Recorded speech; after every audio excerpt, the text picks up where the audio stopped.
once in a while, you could miss it.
Nobody makes an entrance like me in the IWC, man, with the best fucking music in the entire community, man. Oh, my goodness.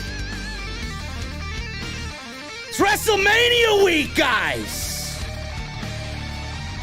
How you feeling? How are you guys feeling tonight, man? It's WrestleMania Raw. You know, the fourth time of the year where Raw versus SmackDown meet during the calendar year. We had Roman, we had Brock, we had Becky get her hair cut, we had Ricochet continue to be the biggest loser in all of WWE. We had a tag team main event tonight that honestly should be the tag team title match at WrestleMania. And Seth Rollins, man. Seth Rollins is going to WrestleMania. What did Vince McMahon tell him? Who's he wrestling at WrestleMania? Is it Cody? Are we going to see the American Nightmare at WrestleMania? I think so. It's going to be a great night, guys. Strap yourselves in. I'm going to the venue. And I got to get there, man, because I'm thirsty. And I'm going to leave you with these great tunes, man. But I got one question before I get out of here. Because I know my beverage is ice cold. What the fuck are you guys drinking tonight? I'm going to leave you with a little Evan Blue Lightning. This is called Skies of Shred. I'll see you over there.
is AEW successful? Why is Tony Khan running his promotion better than Vince McMahon and Bruce Pritchard are running Monday night and Friday night? Long-term booking.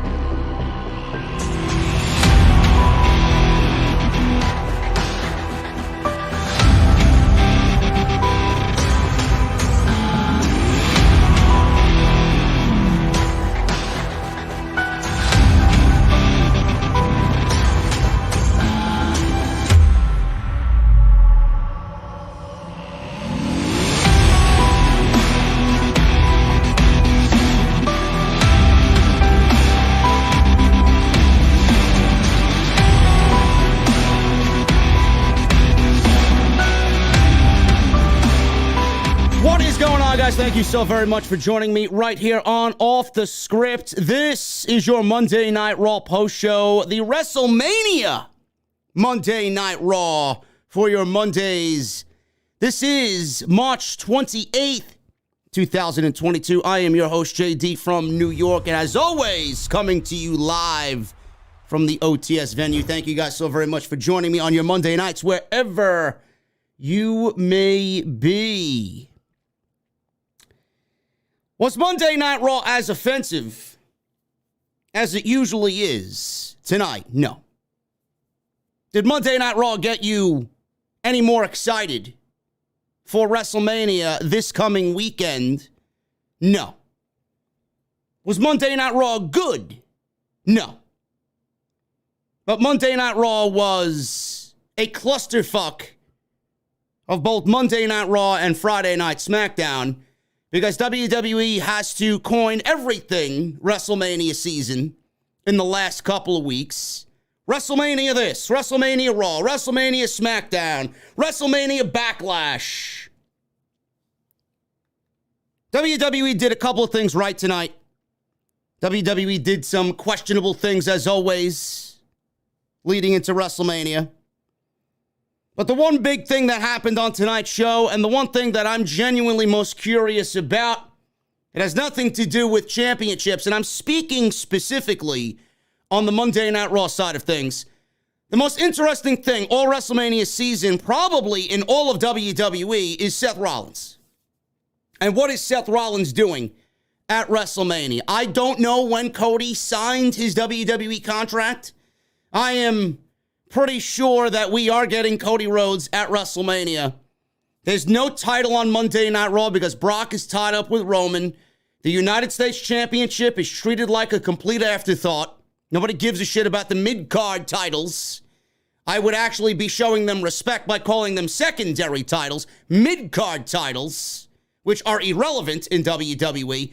The United States Champion is missing, nowhere to be found.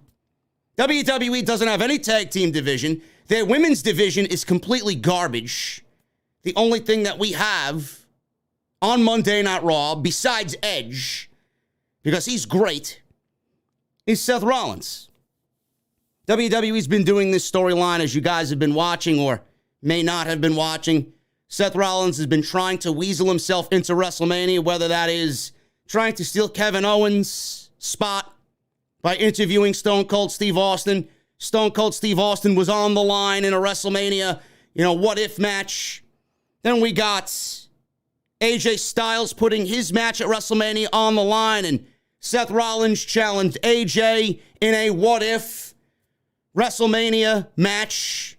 If I beat AJ, if I get this done, I get to wrestle Edge. Or if I beat Kevin Owens, I get to interview Stone Cold Steve Austin.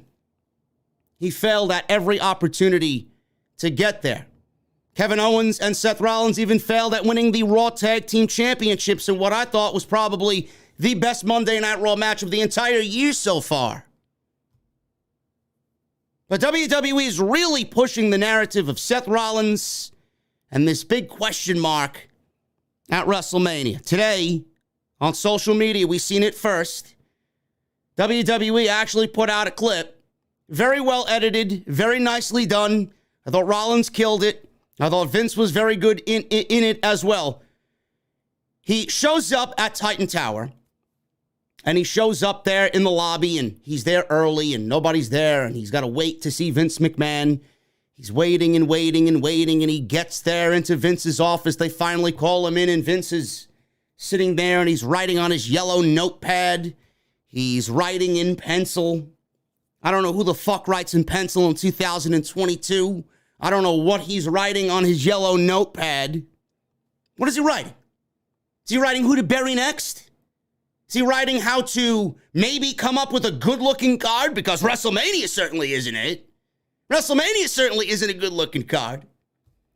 Sitting there in the office with a big Tyrannosaurus Rex skull on the wall, writing in his notepad, and Rollins is there. He thinks he's going to get fired. He thinks he's going to get fined. He thinks he's going to get suspended. And then Vince McMahon says, why did you have to go through all of these situations? You jumped through all these rings of fire to get to WrestleMania. You failed at every single one of them. All you had to do was ask me. All you had to do was come to me, and I would have put you on the WrestleMania card. And Seth Rollins is like, why? Why are you saying this now? Like, what? Why did I put myself through all of this if all I had to do was come to you? I don't get it. So Vince McMahon is there, and he's saying, well, do you know what this weekend is? And Rollins is like, yes, it's WrestleMania, two-night WrestleMania. It's the most stupendous WrestleMania of all time. And Vince McMahon said, well, I could have you. I could have Seth freaking Rollins on WrestleMania. I could have WrestleMania without Seth Rollins. It's really no bother to me.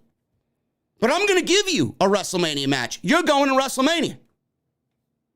And if you go to WrestleMania, you're going to have your own WrestleMania main event. Everybody's in the main event of WrestleMania nowadays. Everybody's in a main event of WrestleMania. There's only one main event to me, and that is Brock Lesnar and Roman Reigns for the unification of both world championships.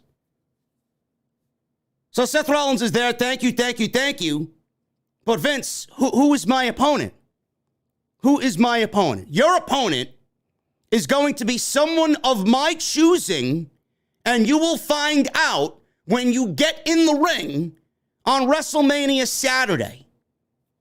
So all of this obviously is leading to all the rumor and speculation about Cody Rhodes. This lines up with the previous reports from Dave Meltzer and everybody else that stated that WWE was likely going to hold off Cody Rhodes and his return until WrestleMania. I think WWE did a very good thing by holding off Cody Rhodes until WrestleMania. This show tonight did not need him. Last week did not need him. The week before that didn't need him. All you heard was Cody chants, and everybody's kind of knowing what's going on. You're listening to the audience in these towns. They're getting louder and louder and louder. And if you don't really meddle in social media and you're one of those casual fans and you listen to people chanting Cody Rhodes' name on WWE television, you're probably going to hit the internet at some point. You're going to Google Cody Rhodes and you're going to find out what's going on with Cody Rhodes and Seth Rollins. WWE did a very good thing about holding off on Cody Rhodes until WrestleMania. It's unlike WWE to do that. This is basically the CM Punk AEW thing that Tony Khan did to sell out the United Center with CM Punk on Rampage and The First Dance. They gave you hints. They dropped clues for weeks that CM Punk was coming in, and everybody was like, oh, I'll believe it when I see it. They're not going to go to the lengths that they did and then not deliver him. And that's exactly what Tony Khan did with CM Punk. I'm glad that they waited. Everybody's like, well, I think I would announce Cody Rhodes on the go-home show for WrestleMania on Monday Night Raw. I'd get the tickets to be sold. I'd get the merchandise to be sold and this and that. WWE is already knee-deep in whatever the fuck they're doing at WrestleMania. I genuinely think the best course of action here is to leave Cody on WrestleMania, to have him show up for the first time as a defect from AEW on WWE television at WrestleMania. Now, the one thing that I genuinely worry about with Cody Rhodes is it's going to be on Saturday night. Saturday night, to me, and this is by a very small margin, is a better night for WrestleMania than Sunday night. Sunday night looks absolutely fucking atrocious. Sunday night is the worst of the two nights, and that is a show that has Lesnar and Reigns in the main event, and then Edge and AJ Styles, and what I'm looking forward to. It's one of the three things that I'm looking forward to on this show. And the other thing is Seth Rollins and Cody Rhodes. But Cody Rhodes and Seth Rollins is happening on Saturday night. And I'm very excited to see how WWE pulls this one off. Everything has been leading to this. Everything. WWE did not need Cody Rhodes to show up on a random episode of Monday Night Raw. And I'm glad that they have gone and do something. They did something here that is not really in their wheelhouse. They don't really go into these events with surprises, even though this is the worst kept secret in all of pro wrestling right now.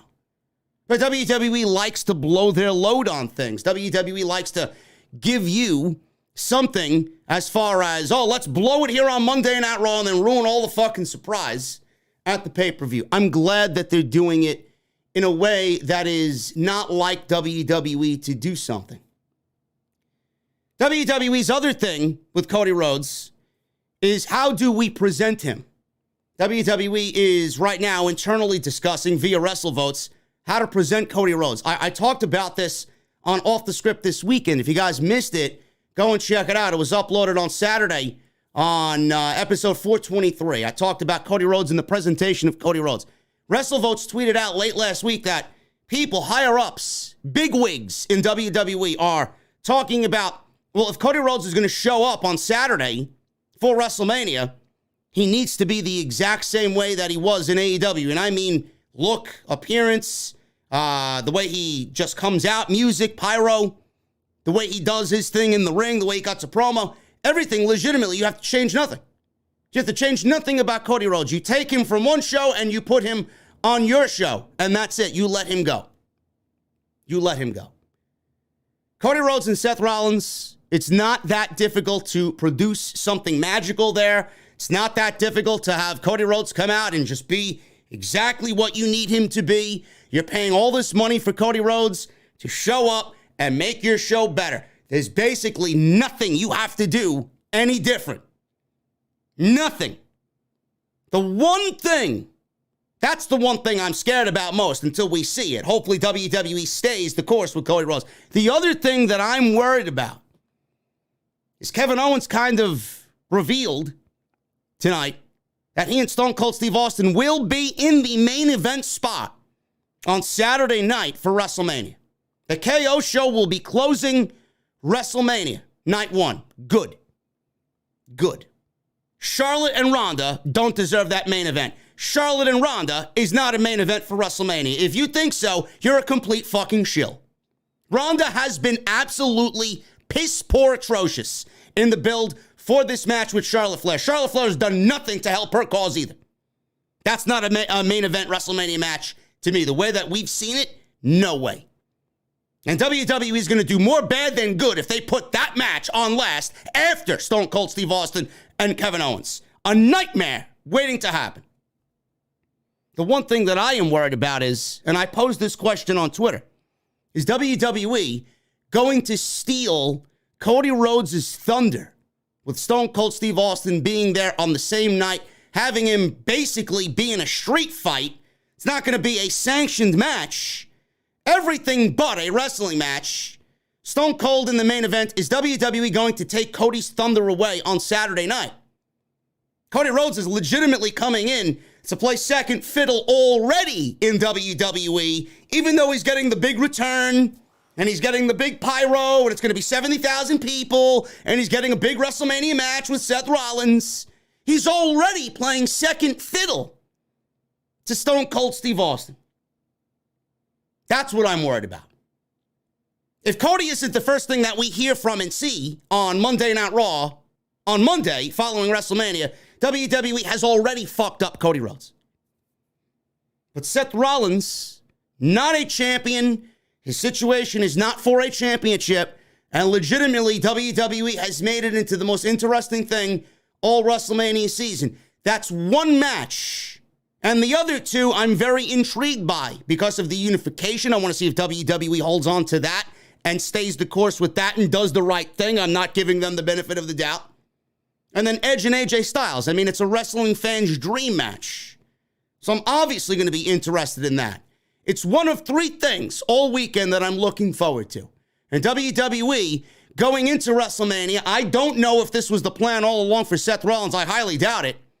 But I got to give WWE some credit. They've made it intriguing enough for me, who is very critical of the product because they don't deserve any credit whatsoever because what they produce is complete dog shit on a weekly basis.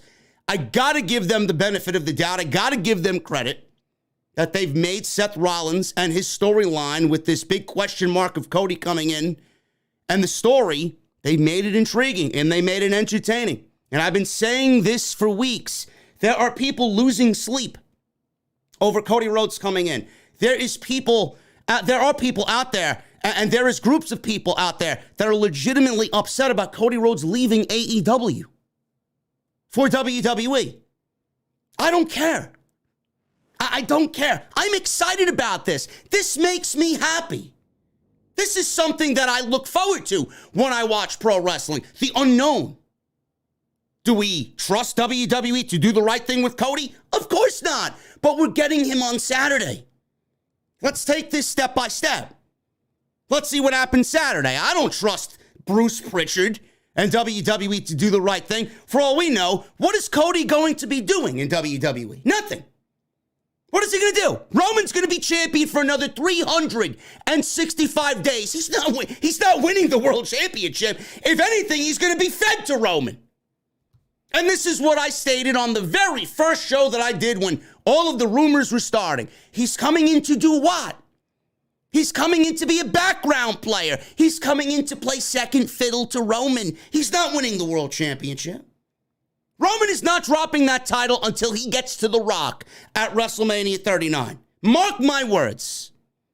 So Cody's already coming in, playing second fiddle to Steve Austin at WrestleMania, playing second fiddle to Roman Reigns. What is Cody going to do? I don't trust this company to do anything right. But if Cody gives me a fucking reason on Monday night to actually watch and enjoy a segment from 8 to 11, then this is a win for me. This is a win for me. And Tony Khan, let me break it to you AEW fucking neckbeards out there. Tony Khan doesn't need Cody Rhodes. I've said this for weeks. All these people upset. The fuck you upset for? Look at the roster Tony Khan has, and you're upset about Cody Rhodes. Is he a bullshit artist? Yes. That's what you were getting. Cody Rhodes is a bullshit artist. Cody Rhodes was not genuine with you. Fine. I'm sure you know somebody in your life that's been disingenuous with you. I'm sure you do. Or you've been in a relationship where the other party lied to you and they bullshitted you for weeks. And then you caught them doing something else with somebody else. Cody Rhodes is a disingenuous fucking prick. I love it. I love it. You wanted Cody to be heel? This is his heel turn. There you go. I'm a good heel. I love a good heel. I appreciate a good heel. So I'm looking forward to this, man. I'm going to fucking lick my chops over this shit. This is a wrestling fan's wet dream right here. Cody Rhodes needs this in his life. He needs this attention. This is what I've been trying to tell you. But Tony Khan doesn't need AEW. Tony Khan doesn't need Cody Rhodes. He doesn't. WWE, they need Cody Rhodes. Because there's not many on that roster right now that's going to elicit that type of reaction like Cody Rhodes. This is going to be a great thing. You can hate Cody all you want. You can fucking blast Cody Rhodes to your heart's content, man. He's walking away with the money. I'm going to look at everybody cry.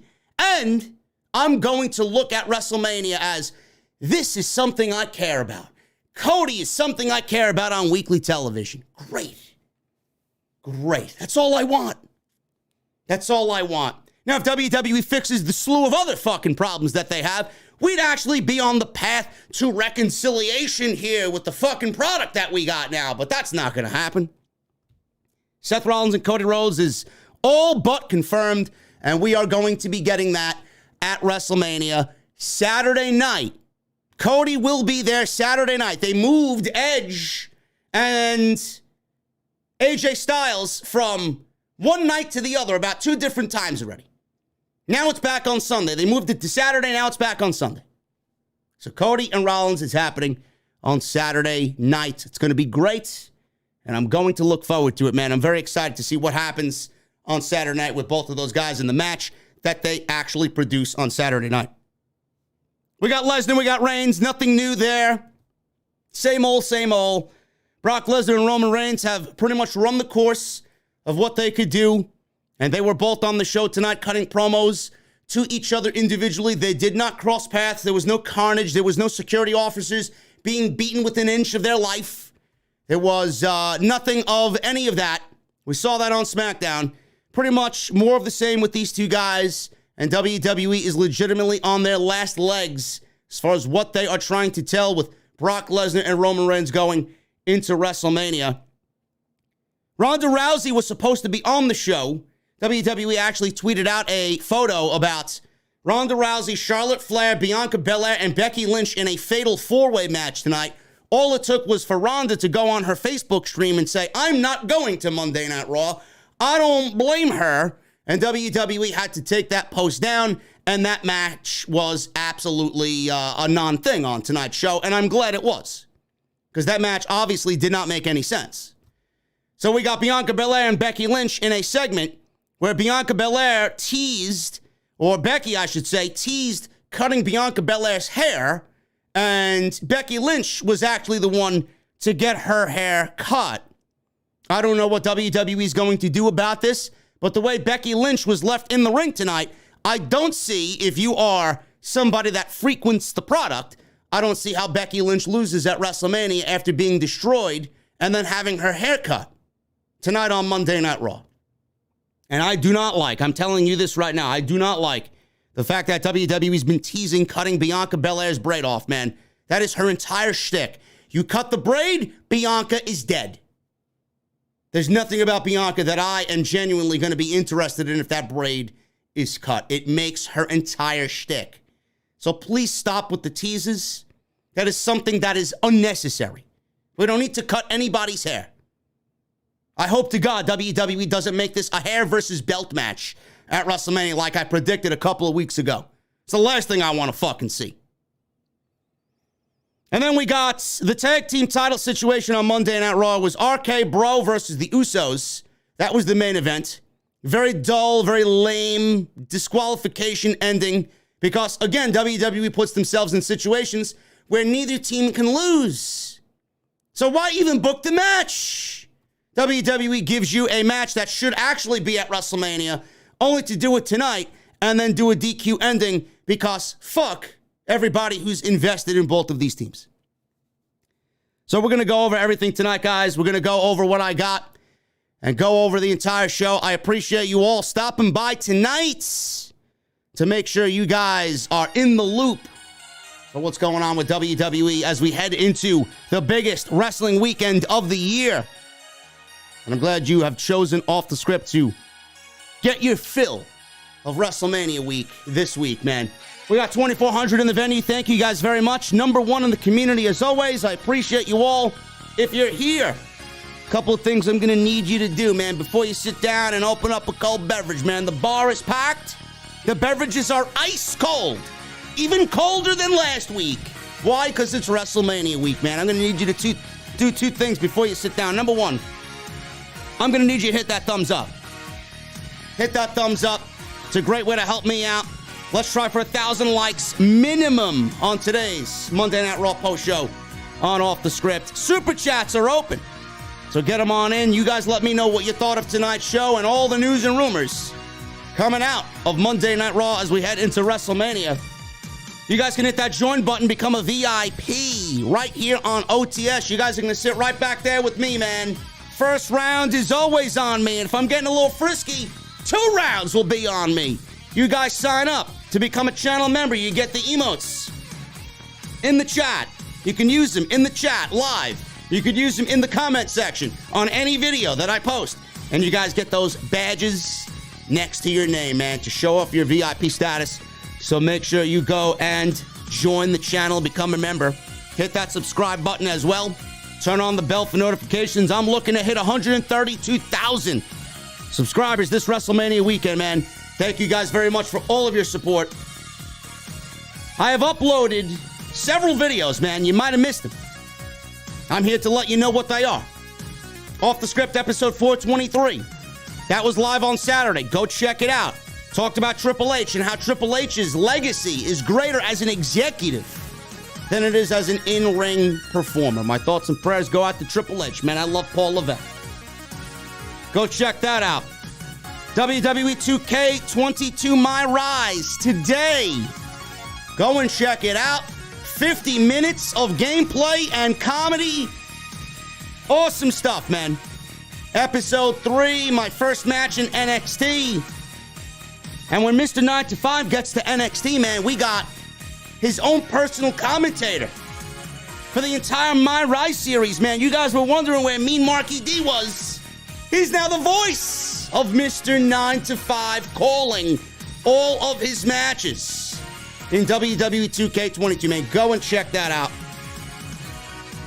Also, Twitter, Instagram, at JDfromNY206. Follow me on social media, man. It's going to be the place to be all week for WrestleMania week.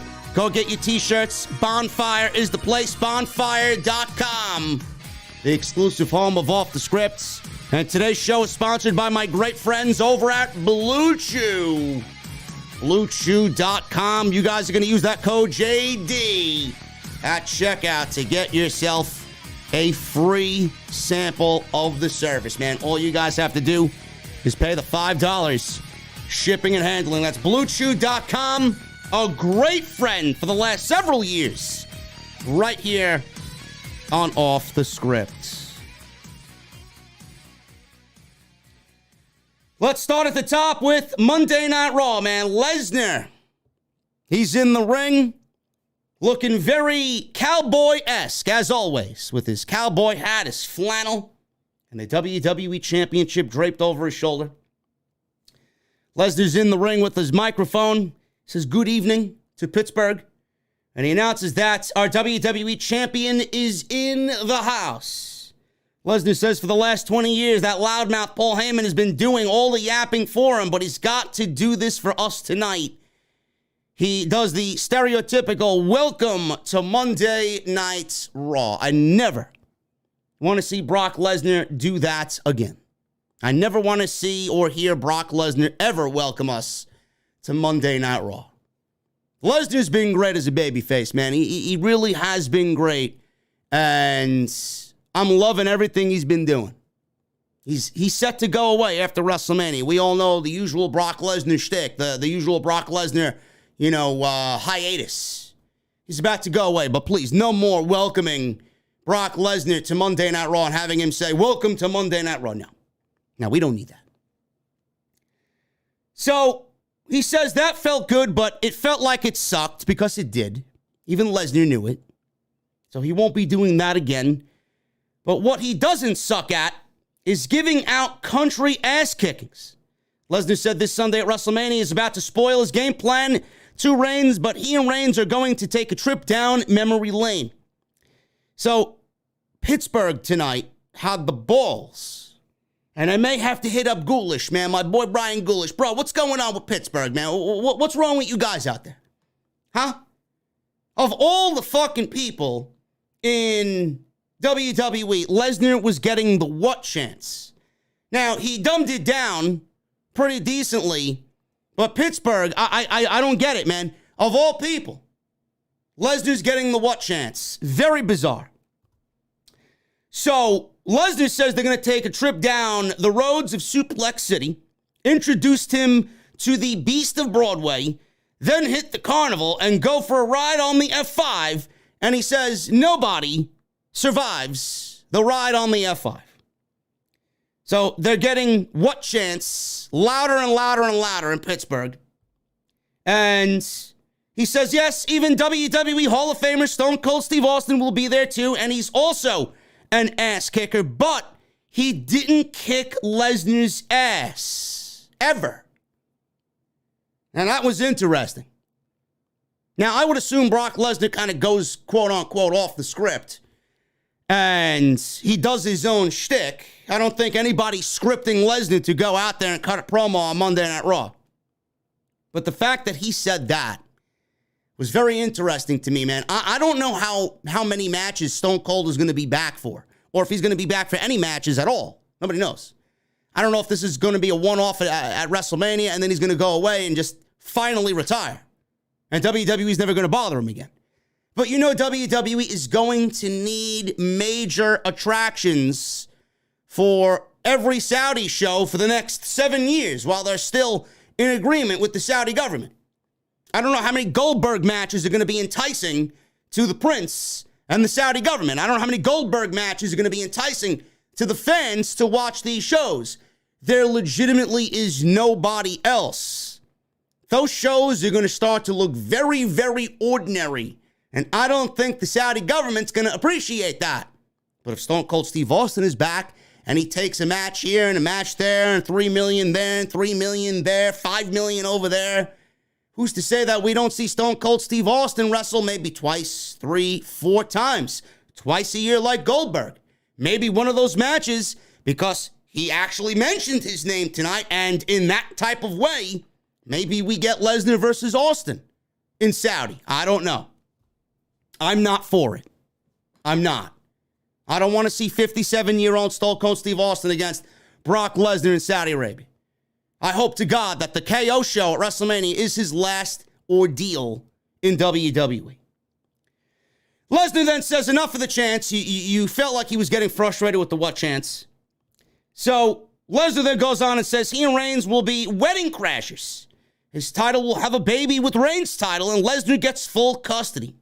He says he's in a great mood tonight because in 6 days, he finally gets his hand on Roman Reigns. Nowhere to run, nowhere to hide. Lesnar says he will stand over Reigns, raise both titles in the air, and they will announce him as your new champion, Brock Lesnar. So, this was pretty much the gist of the promo. Nothing that we haven't heard before from Brock Lesnar. Same thing with Roman Reigns. Roman Reigns on SmackDown, he said when he wins and he beats Brock Lesnar at WrestleMania, he is going to be the undisputed WWE Universal Champion. Now, I don't know if that's going to be what WWE ends up doing, but from what we heard from Roman on SmackDown, it may actually end up being the WWE Championship that goes away, and we only have one Universal Championship. I don't agree with that if that's the way WWE is going about this unification match. I honestly think the Universal Championship should be the one that goes away. I think that Roman should retire as the longest reigning and defending Universal Champion of all time. Nobody will top his record. Retire the title and hold on to the WWE Championship. And to me, in my honest opinion, Reigns is holding the Universal title. Which title would you rather proudly hold up as a sign of your savagery and a sign of your accomplishment at WrestleMania? Universal Championship's been yours for 600 days. You're going after Brock's title. I would want to hold up the WWE Championship as a sign of victory that you conquered the beast at WrestleMania. Plus, the WWE Championship is so much more prestigious than the Universal Championship. To see the WWE Championship go away for however long it goes away, I don't think WWE is going to stick to their guns with this one. I do think that we see it this year again, and this all was a fucking farce, this unification. But if one title needs to go away, it should be the Universal Championship. That's just me. The WWE Championship should not go anywhere just on the prestige alone. But I'm not Bruce. I'm not Vince. I'm not fucking people power. I don't make the decisions there. That's what I would do. The Lesnar promo was a little hokey for me. Smiling too much for me on Brock Lesnar's behalf tonight. I just want to see them shed blood on Sunday. And that's all I care about. WWE clearly is running out of ideas with these two. We got one more show on Friday. There's really nothing that needs to be done or nothing needs to be said. Just give me a video package and let these guys go to Dallas and get ready for what they got to do in the main event. The Miz versus Rey Mysterio. This was the first match that opened the show. So Miz comes out and he grabs a microphone before we get to the match with Rey Mysterio. He says he doesn't have Rey Mysterio's mask tonight because he gave it to the real greatest luchador in the world. So Miz welcomes fans to Pittsburgh. Welcome, Lucha Logan. Logan Paul comes out dressed as a luchador in Rey Mysterio's mask. This is what WWE is giving us at WrestleMania, yet Finn Balor, Damian Priest, and Ricochet don't have matches at WrestleMania. Quite sad that WWE's put more effort into fucking Logan Paul than both Intercontinental and United States champion. And Damian Priest, who's been booked pretty decently on Monday Night Raw for the last year and a half. He himself doesn't even have a WrestleMania match. Last year, he was in WrestleMania with Bad Bunny. This year, you get jack shit. It's quite pathetic. Lucha Logan. So he comes out wearing Rey Mysterio's mask. Miz calls Lucha Logan the greatest luchador in history. Says unmasking Rey was the most disrespectful thing he could do to Rey Mysterio as a luchador. And he will keep taking disrespect because he's not getting it. Miz says he will take his own mask from Rey tonight and wear it at WrestleMania. So out comes Rey and Dominic Mysterio. Dominic hits the ring. He attacks the Miz. Takes him down. Starts going away at him with punches. Referee sees this. He throws him out of the ringside area. Dominic's got to go to the back. Hopefully he goes to the back and down to NXT and never shows up on Monday Night Raw again. I think Dominic should stay on Tuesday nights. So we get this match. This match pretty much was majority commercial break, and then when we get back from the commercial break, the ending of the match just legitimately came out of nowhere. So Rey won quick with a roll-up. Most of this happened, like I said, during the commercial break. It was nothing more than a quick 1, 2, 3 roll-up from behind. Dominic ran back, and he ran to the ring. He shoved Paul onto the middle rope. The Mysterios were going to try and 619 Logan Paul, but Rey and Dominic, they were too late because The Miz pulled him out of harm's way. So Rey managed to take the mask off of Logan Paul in this instance, so he got his mask back. The Mysterios then did the 619 to The Miz and beat him up. Both guys, both Dominic and Rey, they frog splashed Miz off the top rope, and Logan Paul does not show any remorse for The Miz whatsoever. He did not even attempt to save him from the 619, but The Miz saved Logan Paul from the 619. I don't know. I don't know how anybody is going to find this interesting going into WrestleMania. This legitimately, folks, is a bathroom break match on WrestleMania weekend. And I find it very weird how WWE has put more effort into Johnny Knoxville, more effort into fucking Pat McAfee. He's late to the party. He got a fucking WrestleMania match. WWE's putting more effort into Pat McAfee wrestling at WrestleMania over their Intercontinental Champion, over their United States Champion, both which have been relegated to the Andre the Giant Memorial Battle Royal on Friday. SmackDown on Friday, which is being dubbed WrestleMania SmackDown, which we all know is not WrestleMania. What a fucking joke. Rey Mysterio wins. He beats The Miz. And WWE giving us WrestleMania matches on WrestleMania Raw because we're so fucking interested in what's going to happen now on WrestleMania weekend. We go to Seth Rollins. And like I said at the top, Seth Rollins was in a meeting with Vince McMahon at the WWE headquarters, Titan Tower in Stamford, Connecticut. We went over that. People are expecting Cody Rhodes. Vince McMahon announced that Rollins will get to WrestleMania. He will have a WrestleMania match, and his opponent will be somebody of Vince McMahon's choosing. So that is the latest there. We go from Seth Rollins and his WrestleMania match against Cody, against or Omos rather, against the Viking Raiders in a 2-on-1 handicap match. Now, the rumor going around is that Omos is going to get a WrestleMania match. And the rumored name was a returning Bobby Lashley. Now, I actually had a fear that Lashley was going to be out much longer than he was being reported, and he was not going to be able to come back to WWE television. And I figured WWE would go and get some legend to come back and wrestle Omos. Maybe it would be Goldberg. Maybe they bring back the Great Khali. Maybe they bring in Kane. And they do the job for Omos at WrestleMania. The rumor about Bobby Lashley ended up coming true tonight. Bobby Lashley made his return to WWE television. Is he 100%? I don't know. I'm going to go out on a limb and say, no, Bobby Lashley is not 100%. He's coming back to do a WrestleMania payday, get paid, and then go and get whatever he needs to get done and remain out for the majority of the summer. 2-on-1 handicap match here. The Viking Raiders, Eric and Ivar against Omos.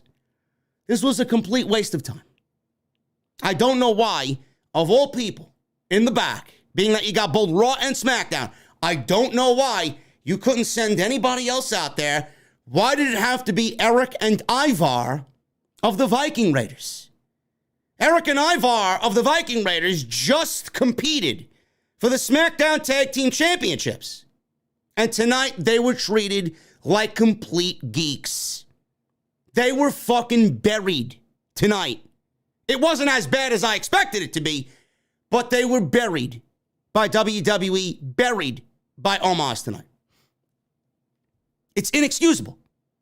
When you got Dominic Dijakovic back there, T-Bag, when you got Mace back there, and you got guys like Gulak and R-Truth and Tozawa and whatever. You could have found two local Pittsburgh jobbers on the indies. Why did it need to be the Viking Raiders when your plan all along tonight was to bring out Bobby Lashley and have the match announced for WrestleMania? This is why I get pissed off. This is why I get upset. Decisions like that. Negligence for talent like that. You may think the tag team division is dead, and you're correct. I've been saying it for years. But guys like that should not be put in a position to get buried by Omos just so that they could be feeders for Bobby Lashley to come out and announce his match with Omos at WrestleMania. This match lasted maybe what? A minute? Omos decked Eric with a clothesline. Eric rolled out of the ring, could not make it back into the ring. He had to sell this clothesline from Omos. Referee counted to 10. Ivar never even made it in the ring. He gets into the ring. He jumps on the apron. He gets a big boot right to the face. Omos knocks him down. Complete and utter geeks the Viking Raiders were treated like tonight.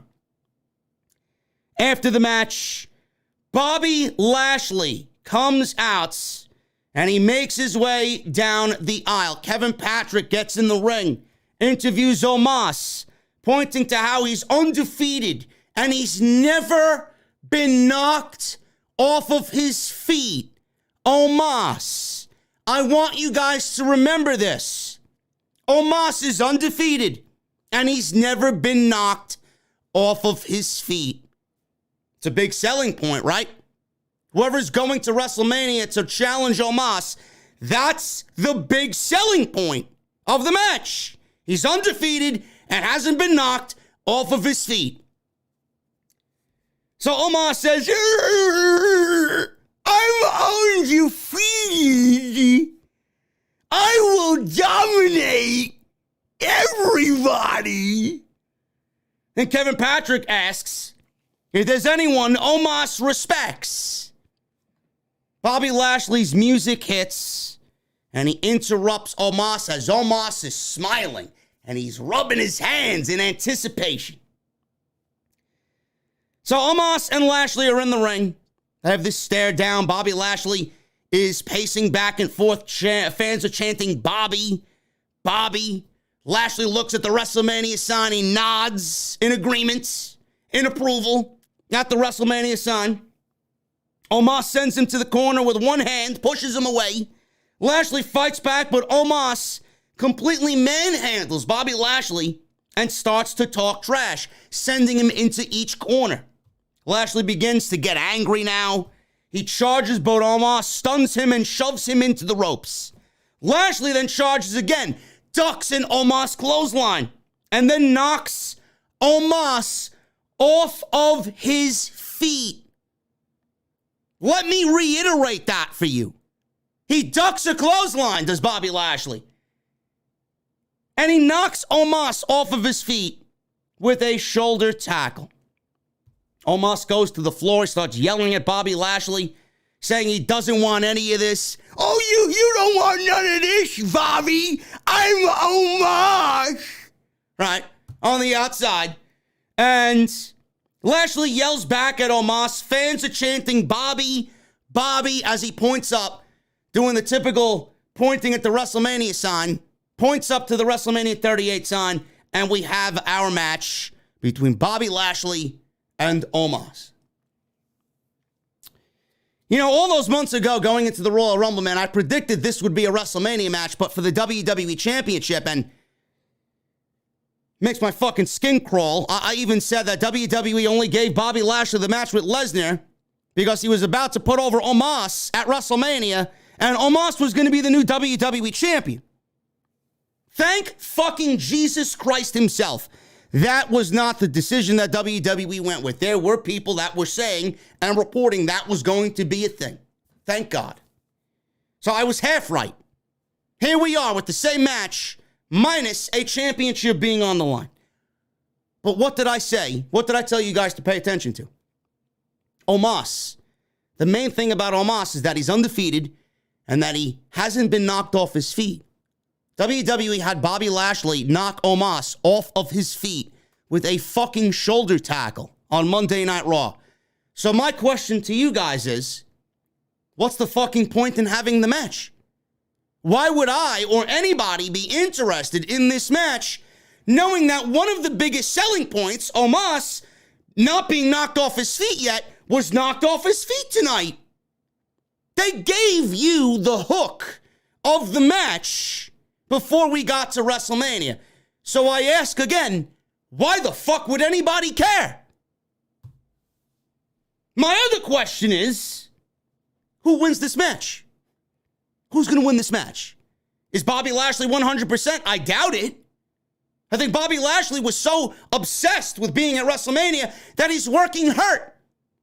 I don't think Bobby Lashley's 100%. Bobby Lashley's there to help and to get paid. And then he's going to go get his shoulder fixed, or whatever the fuck is wrong with him, taken care of. Omos is the guy, the giant. I don't know why. It's fucking utterly useless to me. His ceiling has already been met in WWE. There's nothing about him that looks good, feels good. Omos, he's another big oaf. He doesn't know how to wrestle. What is there about Omos that people are genuinely interested in? You can see this guy on the top of the show in the headlines as WWE champion. I don't see it. I don't see it at all. So is Bobby Lashley 100%? Does Bobby Lashley come back and lose to Omos? Does Omos lose? Is Bobby Lashley ready to go? Is he back 100%? I don't know. I'm going to go out on a limb and say Bobby Lashley's about to lose in about 90 seconds at WrestleMania. Bobby Lashley's not 100%. Bobby Lashley's merely here for a payday. He's going to put over Omos. Omos is going to look dominating. And then he's going to go get fixed and then come back at the end of the summer. And Omos is the guy that WWE is pushing as their new giant in WWE. But it's the same old song and dance with guys like Omos. When they are beaten, the whole package, the whole giant shtick, the whole just lore of Omos is gone. Once he is defeated, that's it. There's nothing more that he has that he could put his hat on. It's over. And I'm not excited about this match whatsoever. But you know what? I know why WWE, I know why Vince, I know why Bruce are booking this match. Because Omos standing in the ring, and Bobby Lashley's a fucking monster. There's not many people bigger than Bobby Lashley. But WWE gets their fucking cocks hard over Omos dwarfing Bobby Lashley. That's what they want. The visual of both of these men is what they want at WrestleMania, and that's why they are in a match together. I get why they're doing it. This is not my first rodeo with WWE. I know. But do you genuinely fucking care? No. Nobody does. Nobody does. And Omos, he's already peaked, and there's nothing more for Omos to do on this show. And I fear if WWE goes even further with Omos, what WWE is capable of with this guy, it would ruin. It would be Jinder Mahal level whatever. Jinder Mahal level bad. Terrible. On Monday Night Raw. Reggie was in the back. He's backstage with Dana Brooke catering. Apparently she got lost. She didn't know where she was going. Catering's the other way, honey. Reggie is leading you away from catering. Reggie has something on his mind, and Brooke reassures him that he can come to her with anything. Reggie drops to one knee, and it sounds like he's about to propose, but Dana Brooke interrupts and says, Reggie, this is so sudden. Reggie says they don't have to wait until this weekend to have their WrestleMania moment. They can have one right now. And Reggie gets on one knee, and he pulls out an engagement ring and proposes to Dana Brooke. Isn't Dana Brooke engaged to somebody else in real life? And here she is, WWE is having her engaged to, or proposed to, and having her engaged to Reggie on WWE TV. It's kind of ridiculous, isn't it? So she says yes, and Tamina comes barreling from out of nowhere and knocks over Dana Brooke, goes to pin her for the 24/7 title. Reggie saves her, pulls her up, and they run away. So Akira Tozawa shows up in a suit, and Tamina is about to yell at him for whatever's going on here, but he says he heard Reggie was about to propose to Dana. So Tozawa dropped to one knee, and he proposed to Tamina. And he has a ring, saying that she's his earth, wind, and fire. So she interrupts him and yanks him up by his collar and asks, what do you think? She looks to smack him up upside the head, looks to beat him up, but she holds out her hand and he puts the ring on her finger. Tamina says yes, as Akira Tozawa proposed to Tamina and Reggie proposed to Dana Brooke. WWE has reached fucking sub-levels of cringe with this 24/7 title bullshit. Again, I don't know how anybody finds this to be interesting. I guess everybody really does have to get a WrestleMania moment. Are we going to get a WrestleMania wedding with these two? It's fucking ridiculous. Then R-Truth is in the back and he's teasing that he's going to be the officiant of both of their weddings. I got an idea. And he's already teasing that he's going to be there in disguise as the officiant to their weddings so that he can steal a 24/7 championship. Bottom of the barrel level cringe by WWE. Get it off my TV. I'm awaiting the day where the 24/7 title is fucking burned live on television, man. I don't believe that we're still running with this fucking shtick on Monday Night Raw. It's ridiculous. Roman Reigns. He's out there with the Usos. They're all wearing red because they're on Monday Night Raw. So Reigns says he's coming out here to shine his light on us. Talk about God mode and talk about being the needle mover. To talk about how he used to run Monday Night Raw until Fox begged him to come and save SmackDown, which, I mean, Roman's great and all, but SmackDown is well beyond saving, folks. SmackDown is the worst fucking show in the entire industry. That was Monday Night Raw. Monday Night Raw is actually better than SmackDown. Don't believe I'm saying that. Monday Night Raw is no better. They got their own fucking problems, but if you watch SmackDown on a weekly basis, man, holy shit, does that show reek of fucking garbage. So Fox begged him to come save SmackDown. These are all facts. These are all true. Fans are now giving Roman Reigns the what treatment. Reigns says he's done all that there is to do in this business. He says if fans keep giving him the what treatment, he's going to smash them all like he is going to Brock Lesnar and like he would Stone Cold Steve Austin. He's going to smash both of them. So Reigns continues and says he's done everything except beats Brock Lesnar at WrestleMania. There's your little seed planted on who's going to win the match, folks. That statistic isn't thrown in the promo for shits and giggles. That's being said on purpose. Roman Reigns has never beaten Brock Lesnar at WrestleMania until he beats Brock Lesnar at WrestleMania on Sunday night and becomes the unified champion of WWE. Reigns continues and says he's done everything except beat Brock Lesnar at WrestleMania, and that pisses him off. Fans are chanting Suplex City. Reigns says if the crowd wants to talk about Brock, let's do it.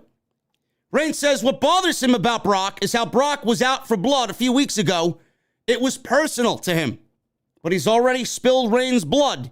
Reigns then recalled how he was busted open by Lesnar at WrestleMania 34 in 2018. One of the worst WrestleMania main events in the history of WrestleMania was that main event.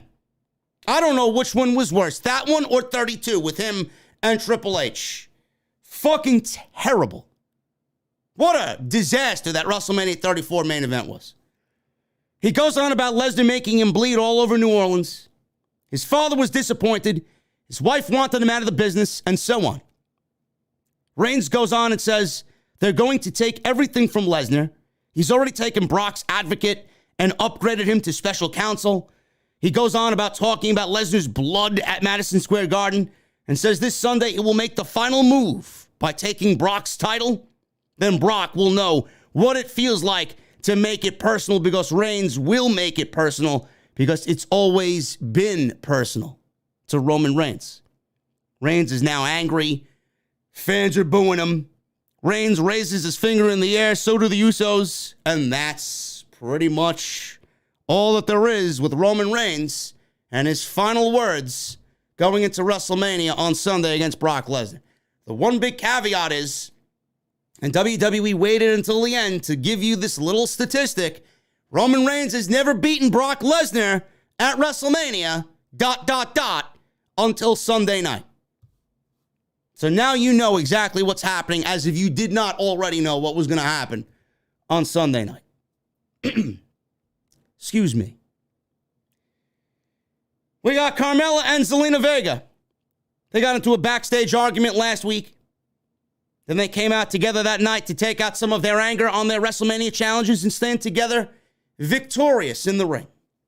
Vega and Carmela are now backstage on the same page going into WrestleMania. They laugh about the cheap shots on the challenges last week. Shayna Baszler and Natalya show up, the Queen of Hearts and the Queen of Spades. Now you know why they're a tag team. All of a sudden, out of nowhere.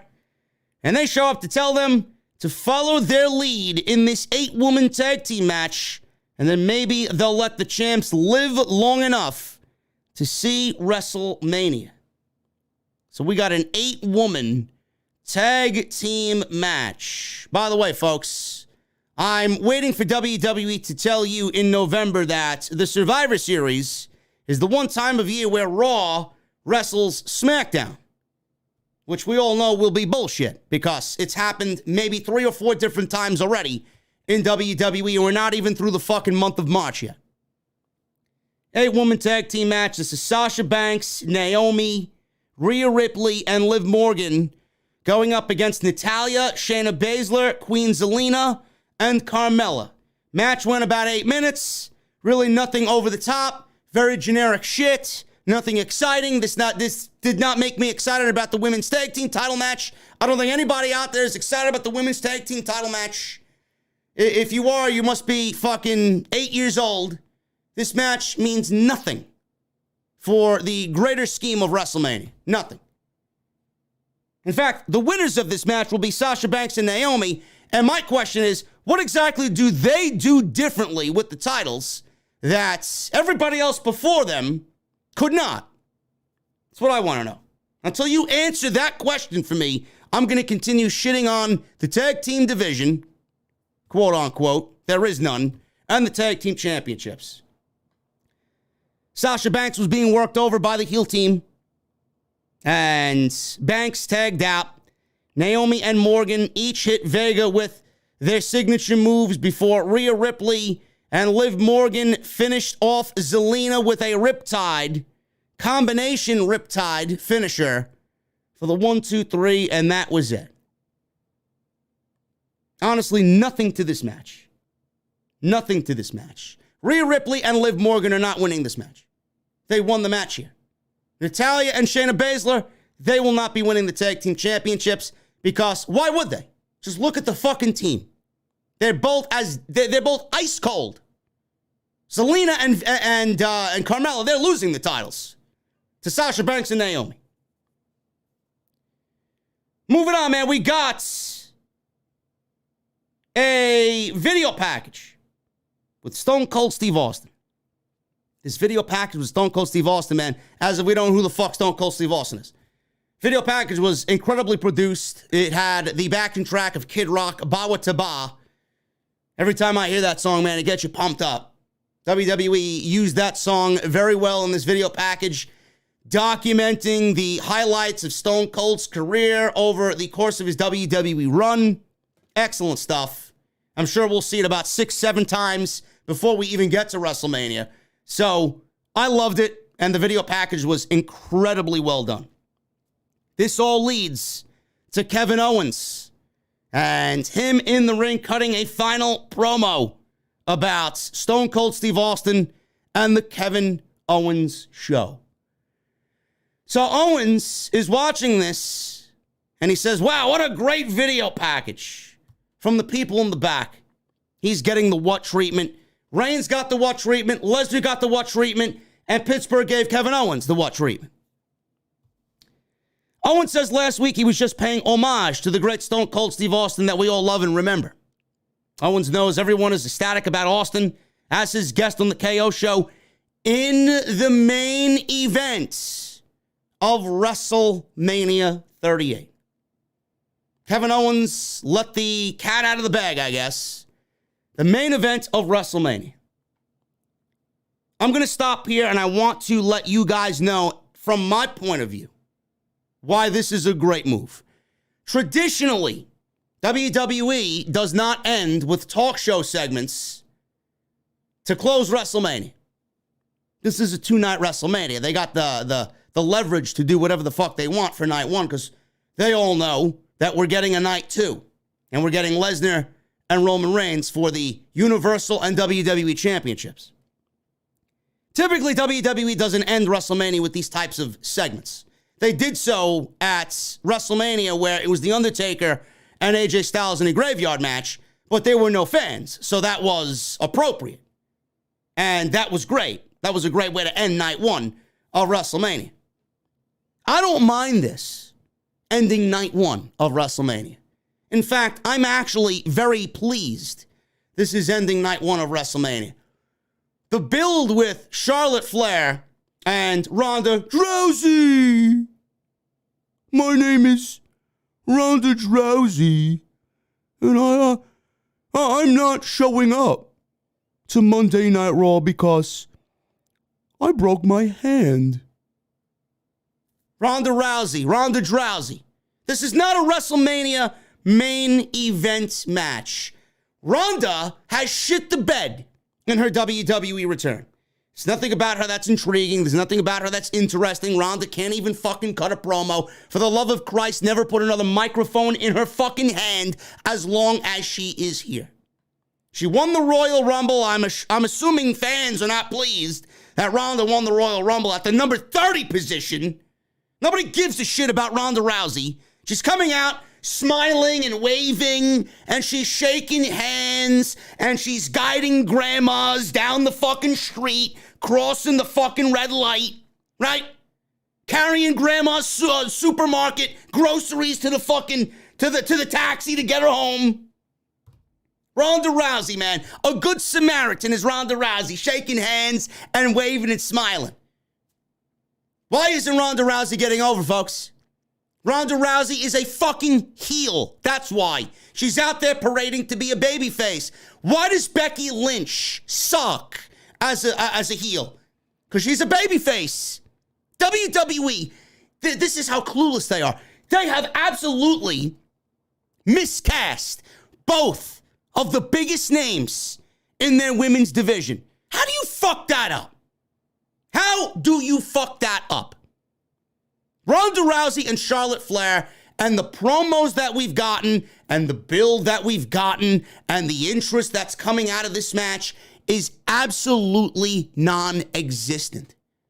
Charlotte thought she was slick. I know for a fact she politicked to get that WrestleMania main event. Put me in the ring with Ronda. I know everybody wants Ronda and Becky. I want Ronda first. Charlotte thought she was going to have a WrestleMania main event, but that's when Stone Cold Steve Austin decided to come back and do WrestleMania with Kevin Owens. Now, Charlotte Flair is not the main event of WrestleMania.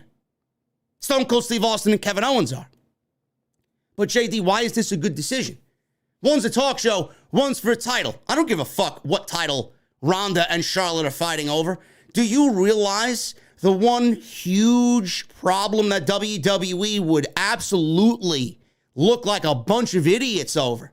If they put Charlotte Flair and Ronda Rousey in the main event and Kevin Owens with Stone Cold Steve Austin on before the main event, if it was reversed, Charlotte Flair and Ronda Rousey would be eaten alive in Dallas at AT&T Stadium. Everybody is more than likely going to be more interested in Stone Cold Steve Austin and Kevin Owens than they are Ronda Rousey and Charlotte Flair. If you put them on after the KO show, they will be dying 1,000 deaths in the main event. There's not one single fucking person that's going to give a shit about that after watching Stone Cold Steve Austin stomp a fucking mud hole in Kevin Owens and walk it dry while drinking Stone Cold IPA. Never gonna happen. Never gonna happen. If you put it on in the middle of the fucking show, it'll be the same goddamn problem. Ronda and Charlotte have done nothing to deserve and done nothing to elicit, hey, this is a main event match. What are we fighting over? The SmackDown Women's Championship. What's the issue here? Oh, Ronda's got one more submission move that I need to learn now. Now we're about even. Ronda's got a leg lock. I got an armbar. That's what we're fighting over? That's what we're fighting over. I dare WWE to put Charlotte Flair and Ronda Rousey on in the main event. They will be eaten alive in Texas. That's the reason why I'm putting Stone Cold Steve Austin and Kevin Owens on in the main event. I'm okay with it. I'm a traditionalist. I am a traditionalist. I want to see a singles match. I want to see a title in the main event. But this year, I'm bypassing that because I know what's best for the show. And Kevin Owens and Stone Cold, they're promoting it as a Kevin Owens show, but you know it's going to be so much more than just a fucking talk show. WWE would not even be thinking about this unless Stone Cold is going to give us at least 7 to 8 minutes of ass kicking on Kevin Owens. And they're going to show Stone Cold in all of his glory. The glass is going to shatter and beer is going to be fucking flowing. And that's the way WrestleMania Night 1's going to go off the air. So Kevin Owens is out there and he's talking about Stone Cold, the Stone Cold Steve Austin that we used to admire. Owens says that Austin's been gone for 19 years and he's never coming back. Owens says it will be Steve on the KO show, not Stone Cold. But the same Steve that has been drinking himself into oblivion for 19 years. The same Steve who is so bored, he begs people to come on his podcast so we can talk about the good old days and make him feel relevant again. Owens says Steve isn't coming to pick a fight because he knows what would happen if he does. He's coming to the KO show to have another chat about his career. Owens is glad Austin accepted his invitation and says he will give Austin the biggest platform he's ever had, make him feel good, and then give him the send-off he thinks he deserves. He says he's going to do something special for Steve. He hates beer. He thinks it's disgusting, but he's going to drink one beer with Stone Cold. Now, I don't know if KO is completely against alcohol or if he just doesn't like beer, But I guarantee you that if I got I don't know if he drinks, but I guarantee you that if Kevin Owens indulges in a fine beverage every now and then, I'd be the person to get him interested in a beer. I guarantee you I can find something that Kevin Owens would say, this is good. This is delicious. Guarantee it. So Owens says he's going to drink a beer with Steve. He says they can toast to Austin finally officially passing the torch to Owens as not only the new Stone Cold, but the true master of the stunner, because Owens 316 says, my stunner is better than yours. And some fans are telling, obviously responding to this, and most continue to boo. Owens warns Austin there will be a stunner and Austin will be on the receiving end if he tries to get funny with Owens. Owens says if Austin tries to pick a fight, he will pour one of Austin's beers on his lifeless carcass, and that's the bottom line because KO said so. Owens was great here. Owens was great here. Kevin Owens doesn't drink or do drugs. Okay. There you go. I'm sorry if I came off that way, but it was just a con. I wasn't sure. But if he ever wanted to try anything, I'm pretty sure I could find something that would make his taste buds do a nice little dance. This was great. Owens was great here. I thought this was very passionate. Owens is really selling this and doing a great job. I'm not a fan. I'm not a fan of whatever's going on here. I don't agree with Austin coming back. I can't hate it because Stone Cold is one of the greatest of all time. He's on my Mount Rushmore. I don't agree with why WWE's bringing him back. I don't like the fact that WrestleMania is filled with a bunch of one-offs and they're leaving some notable talent off the roster, off the show, on the roster. But I got to give Kevin Owens some credit, man. And whoever's calling me sexist in the chat, get him the fuck out of here. Hooligan, get him the fuck out of here. I don't know who the fuck is calling me sexist because Ronda Rousey fucking sucks. Get them the fuck out of the chat. You want to come here and say it? Now you're gone forever. Tired of it. Tired of the fucking bullshit, man. I tell you exactly what you want to hear, and then I get called bullshit. Kevin Owens was fucking great here. And Kevin Owens is doing the best that he can with this feud. It's basically all by himself. Stone Cold hasn't been on the show.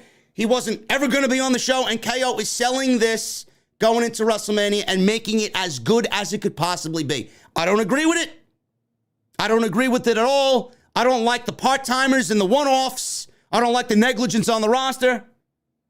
But KO is doing a great job here, minus Stone Cold Steve Austin. Speaking of which, Ricochet. He's the Intercontinental Champion. I want you guys to be aware of that. Ricochet is the Intercontinental Champion. He won that championship from Sami Zayn. Everybody was like, oh my God. Oh my goodness. Ricochet is getting a big push. Ricochet is going to be a great Intercontinental Champ. I love Ricochet. I think Ricochet is great.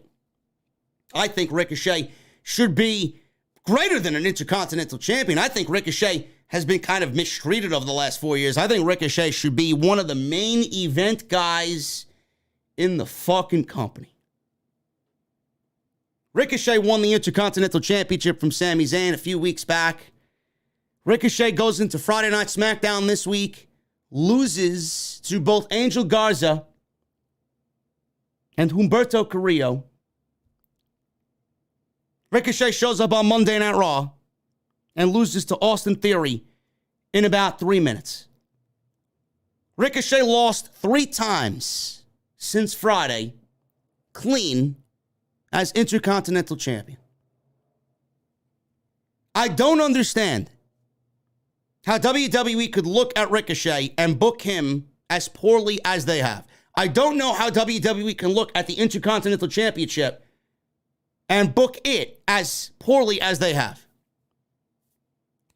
Ricochet wrestled Austin Theory tonight. This match lasted not even 3 minutes. 2 minutes. 2 minutes. The crowd was chanting, "We want Pat," for Pat McAfee. Because Austin Theory is wrestling Pat McAfee at WrestleMania. Nobody gives a shit about Ricochet. Pittsburgh clearly did not give a shit about Ricochet. Pat McAfee's from Pittsburgh. They gave more shit about Pat McAfee than they did the Intercontinental Champion, Ricochet.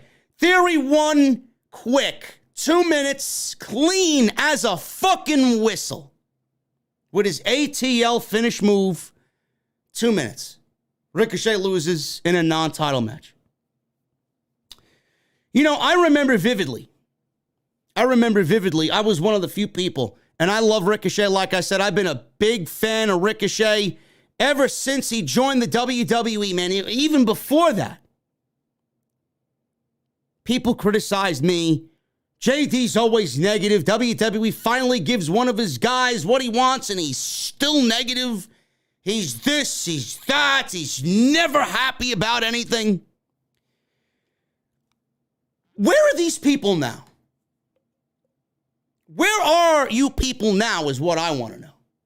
Everybody that called me negative and everybody that made off comments about me indirectly and mentioned me and me being negative and me not being happy. And JD an AEW shill. He wears an AEW hoodie on all his WWE shows. He licks Tony Khan's nutsack. He drinks out of the fucking glass of Tony Khan's cum. I heard it all, man. I'm on the payroll. Tony Khan doesn't need me. The fuck does he want me for? But where are all these people?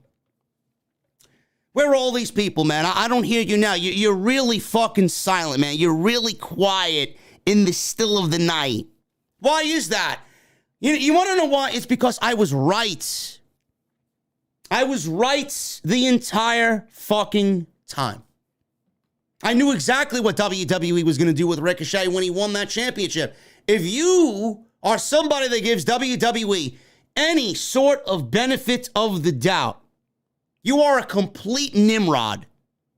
This company cannot ever be trusted. Ricochet, at the end of the day, is a black and gold. Ricochet will be buried any chance that he gets. Any chance that he gets, buried.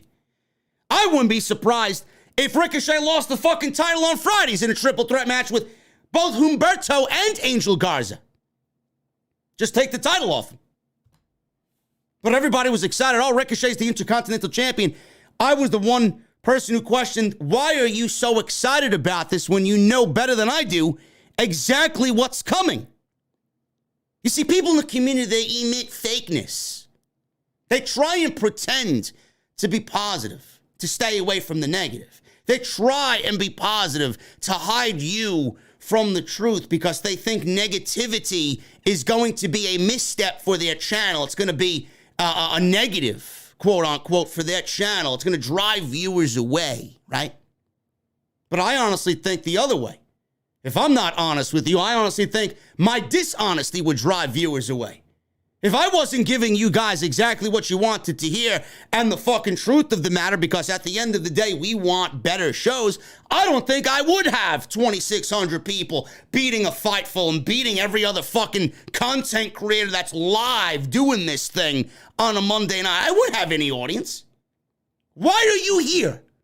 Because I'm not afraid to tell you that, yeah, Ricochet won the Intercontinental Championship. We all love Ricochet. But what the fuck are you excited about? Now you see why I do and why I say what I say. What a fucking joke. 2 minutes to a guy that's wrestling Pat McAfee at WrestleMania. Somebody that's not even on his fucking brand.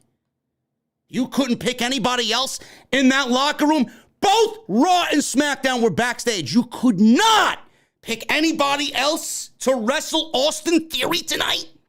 It had to be. It had to be Ricochet. Now you know why I say the shit that I do. Never give these people the benefit of the doubt. Ever. Title's better off fucking buried. 6 feet under. The 24/7 title is more prestigious than the Intercontinental Championship. Imagine that. When is this guy's contract up? As soon as his deal is up, he may be one of these lifers, man. I don't know. He may be dumb enough to sign with the fucking company. Or it's maybe somebody in Ricochet. Maybe he's the type of guy that I think he is. That values his fucking work ethic and wants to go out there and be the best fucking pro wrestler on the goddamn planet. Triple H let him do it. Vince and Bruce are afraid to let him do it. Why? Because he's black and gold. He represents everything that WWE is not. That's why he's being buried. When is his contract up? Swear on my fucking grandfather's tomb. This guy isn't on the phone with Tony Khan on day 89 of his fucking 90-day non-compete. If he makes it that far, I'd be shocked. Might as well let this guy go after WrestleMania. Take the title off him, release him. Viking Raiders got buried in 2 minutes tonight. They're going to be on the fucking Nick Khan budget cut list at the end of WrestleMania. Mark my words. Shotzi, Dijak, Mace, everybody along those lines. You just feel it. Aaliyah, Viking Raiders, Apollo, Aziz, all gone. They're all gone. I have fucking premonitions of who's going to be gone. Watch. What a joke. Fucking complete disaster. The Intercontinental Championship should be at WrestleMania in a 6-way ladder match, paying homage and in memorial to fucking Razor Ramon. Now, but Ricochet's off the show and he's losing to fucking Austin Theory in 90 seconds. Yes, Drew Gulak. Could have Drew Gulak go out there and lose to Austin Theory? Drew Gulak. Fucking ridiculous. Bianca Belair and Becky Lynch. They started hour 3. And we're going to get into hour 3 in just a little bit, man. I gotta take a step back, man. I need a couple of sips of my cold beverage, man.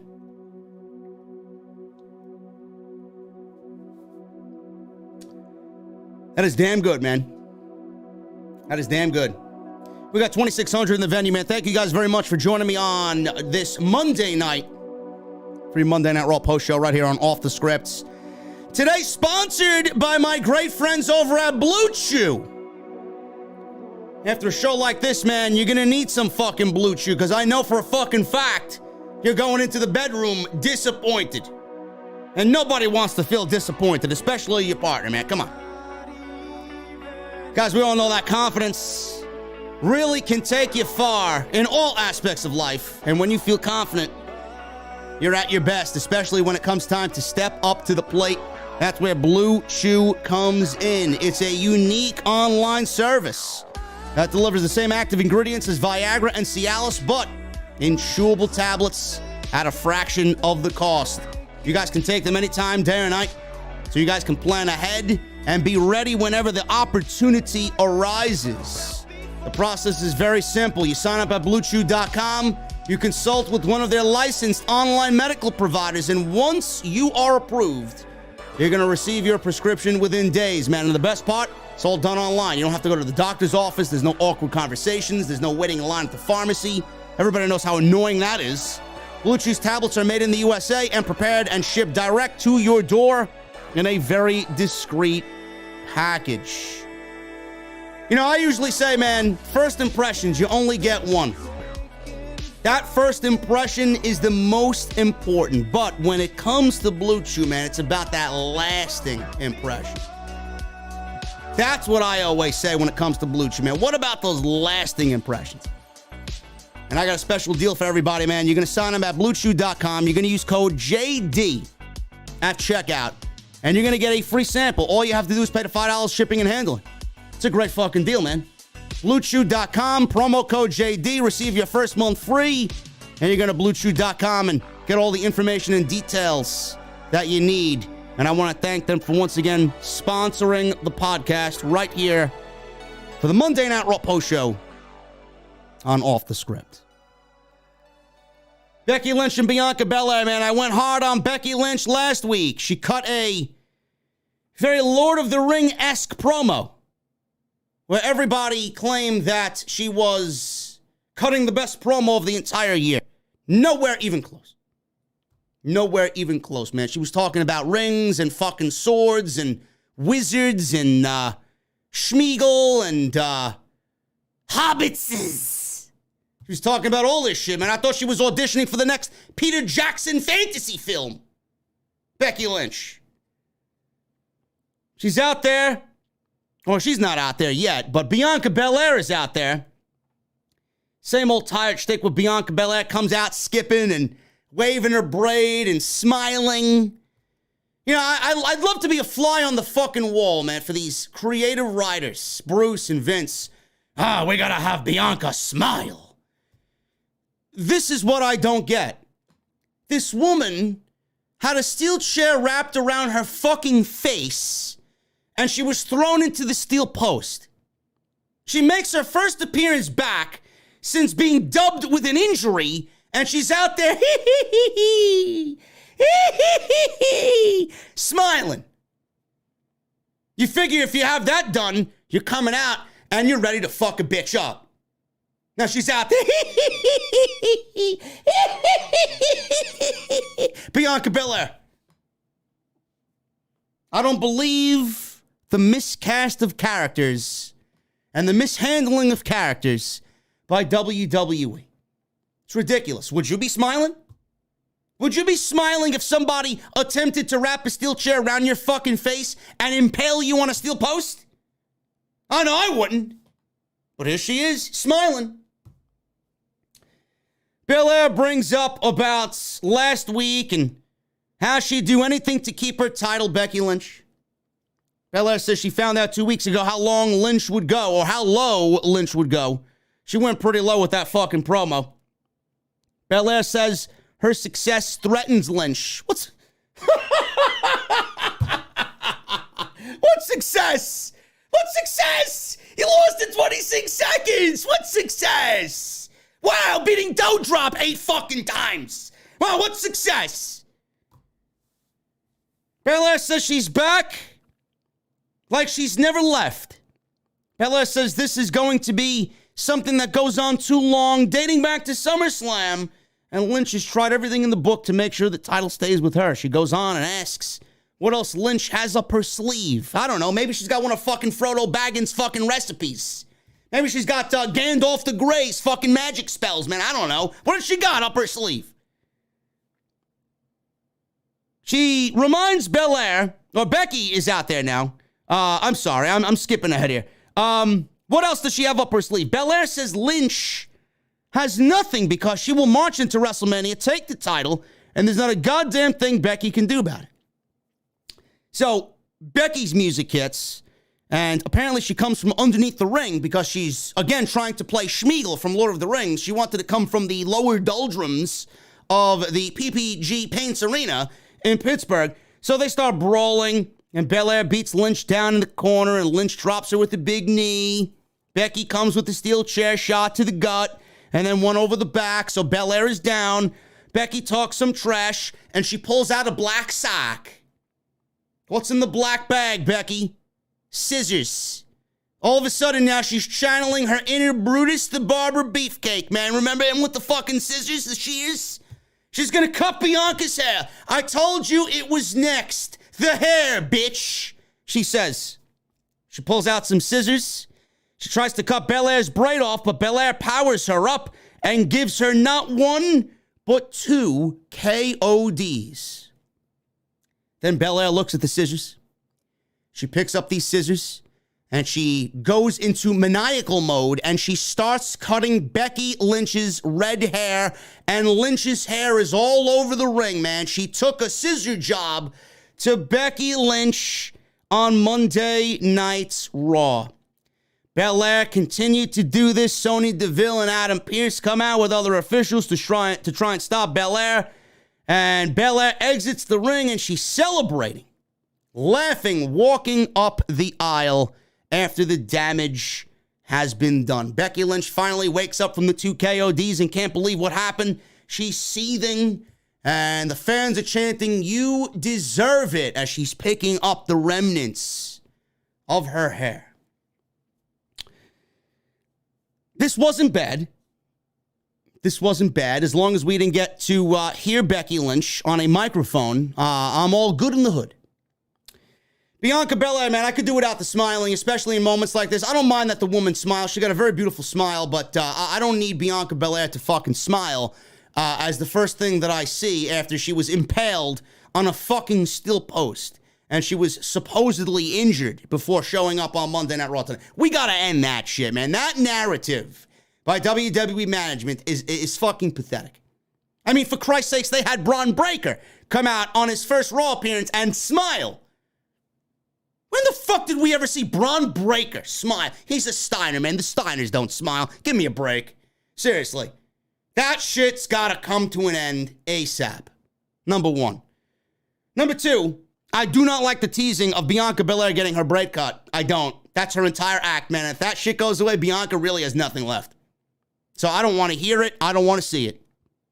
That would be a complete creative malpractice disaster if WWE cut Bianca's braid off.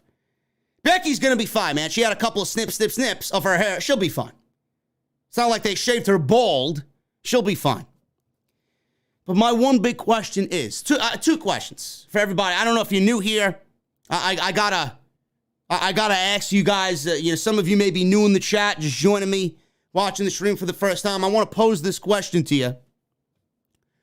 Number one, what makes this match more important? What makes this match more important than what Bianca did to Sasha Banks last year at WrestleMania? Nobody has been able to answer this question for me. This match is not a big deal. This match is not bigger than what Bianca and Sasha did last year at WrestleMania. The importance of that match was far greater than what she's doing with Becky Lynch this year. Becky Lynch has not made the division better. Becky Lynch has been miscast. Becky Lynch, I don't even think the way she's played this heel, I don't think Becky Lynch has ever been good. You want to know what I think about Becky Lynch? Why is it that everybody thinks she's so great, but she plays a shit heel? I'm going to take Daniel Bryan as an example. Daniel Bryan, as the Planet's champion in WWE, I was scared shitless, man. I'm like, this is not going to work. I can't see him as a heel. The guy had one of the best runs he's had in all of WWE in that moment. Even in AEW, man, the guy came in with the hero's welcome. Tony Khan needed him to go heel for a feud with Adam Page. He did such a great job. I don't want to see him babyface again. That is a man who knows how to play all roles given to him. That's a man who's fucking talented. Becky Lynch, she could play a good babyface. I want to see Becky Lynch play, and I don't want to use this as a comparison, but people were using this as a comparison back when Becky Lynch was doing her thing.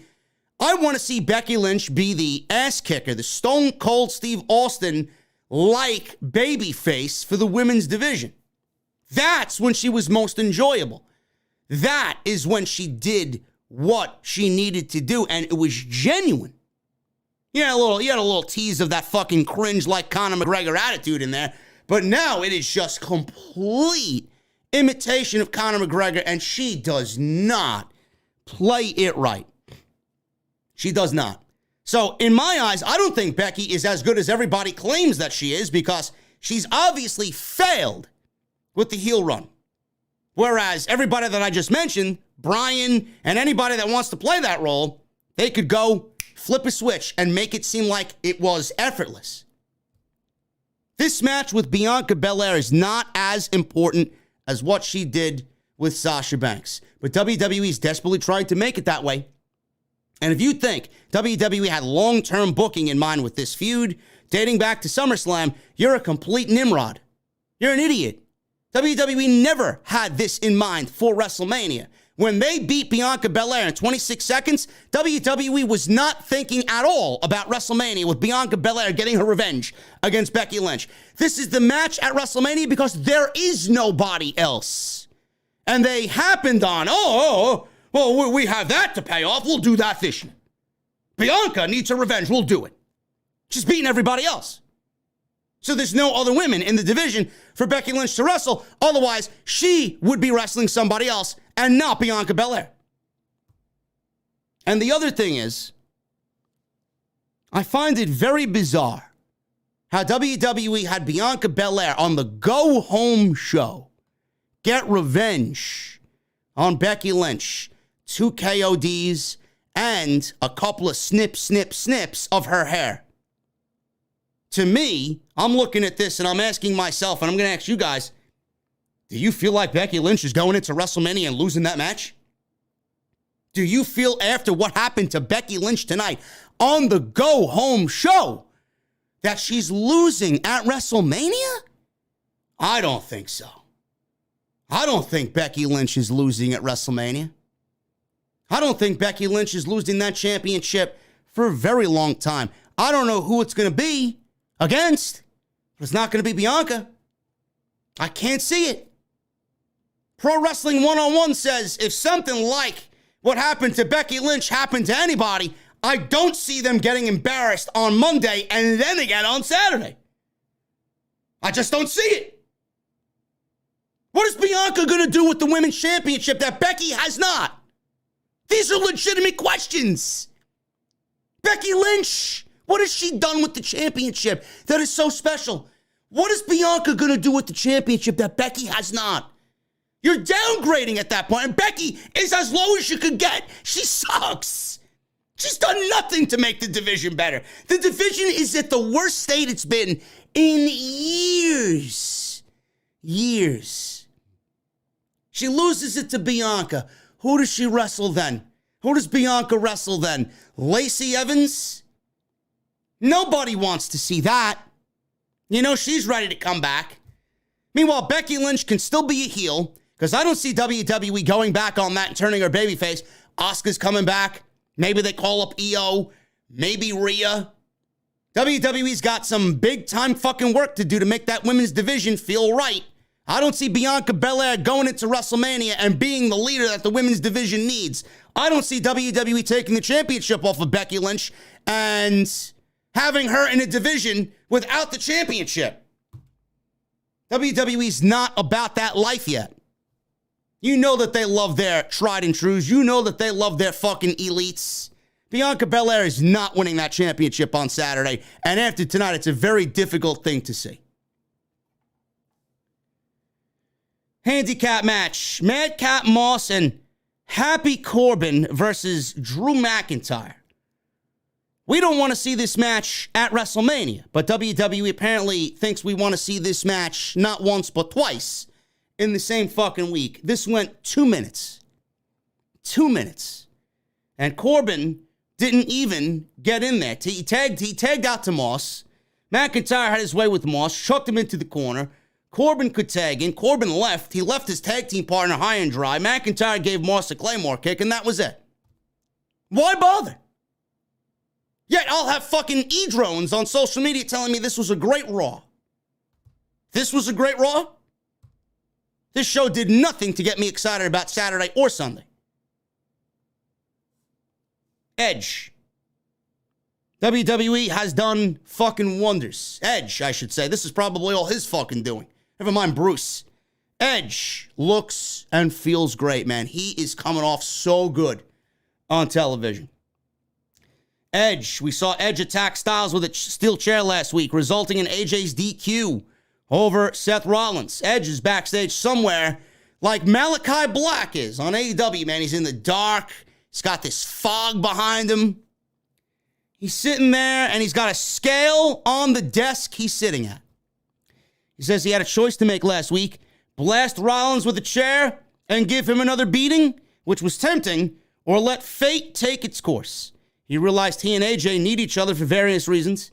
Edge says AJ needed him to have the veil pulled off, to remove the veil of mediocrity, to show he's a generational talent, and remind him that he is an era-defining superstar, while he needed AJ to become who he is and to be turned into a blinding light, the benchmark of WWE. Edge goes on and says they will push each other to a different place, but only Edge will keep soaring and AJ will stay where he is. Edge says this will be a match for the ages at WrestleMania. He saw in AJ's eyes last week. He knows he's already roaming in AJ's head. And at WrestleMania, it will be AJ's Judgment Day, and AJ's judgment is sealed. He laughs, sits back, and he kind of disappears into the shadows as the segment comes to an end. Edge is great. I'm loving this heel Edge. WWE announced 2 country singers, 2 country music artists to perform at WrestleMania on Saturday and Sunday. I would be genuinely curious if WWE even attempted to call Alter Bridge and get Alter Bridge to perform live at WrestleMania and perform Edge down to the ring, man. I don't know how many more WrestleManias he has left, but being that he's now changed his gimmick and has gone heel and he's got new theme music by the same band, I'd love to see them at least one time before he retires, because it's never happened before, show up and play him to the ring. Because I think that would be fucking mark out moment for me, being that that is my favorite band. Number 2, I'm not doubting Edge. Edge has done some of the best work of his entire career. Edge has done some of the best work of his entire career. And I see people mentioning Bayley in the chat as well. You could throw Bayley on Monday Night Raw, and there's another opponent for Becky Lynch, because I doubt Bayley's going to come back and be a heel. She's going to get cheered out the ass. Number 2, I am not doubting Edge at all. Edge has done some of the best work of his career. He's done some of the best in-ring work. He's done some of the best mic work of his entire career. This run. I'm not doubting him. But the last time I got this excited about a match at WrestleMania that included AJ Styles was Shinsuke Nakamura at WrestleMania 34. I don't want to get that excited again, and WWE put handcuffs on these guys and tell them to go out there and have a 15-minute match that isn't as full-blown as we know it could be. Now, Edge is not Shinsuke Nakamura. I'm not saying that. I think WWE would give Edge what he wants to make this match a fucking match that tears down AT&T Stadium. But the last time we got this excited about a pro wrestling match of this magnitude in WWE, it was Shinsuke Nakamura and AJ Styles at WrestleMania 34, and we were all ultimately disappointed. And we know for a fucking fact that WWE handcuffed them because they didn't want them to go out there and steal the show away from Brock Lesnar and Roman Reigns. They were given handcuffs. They were dumbed down. That was the fucking non-alcoholic version of what Shinsuke Nakamura and AJ Styles could do. I don't think that's going to happen with Edge and AJ, but I'm going to tread lightly. I want to be excited, but I'm holding back that excitement. I want to be invested, but I'm going to hold it back because I don't know what WWE is going to plan on doing. They could go out there and fucking tear it down for 25 minutes. In fact, I'd actually have them open night 2. They're on night 2. I'd have them open the fucking show. That would be a great beginning and end. Edge and AJ to open the show. Lesnar and Roman Reigns to close night 2. I hope WWE just lets them go. That's what I hope. I don't want any restrictions here. Edge is not somebody that you restrict. AJ has been kind of lukewarm, and we all know AJ is one of the best pro wrestlers on the face of the earth. Do not restrict these guys. You let them go out there. You let them give us 30 minutes, and you give us a fucking match of the year. That's what we need. Seriously. And I don't know what's left for Edge. Is he coming back? Is he signing? This is probably the last year of his contract. I don't know. Edge is so great. Edge is doing some of the best work of his run. I would be very disappointed if WWE doesn't reward him with at least one final run as WWE champion.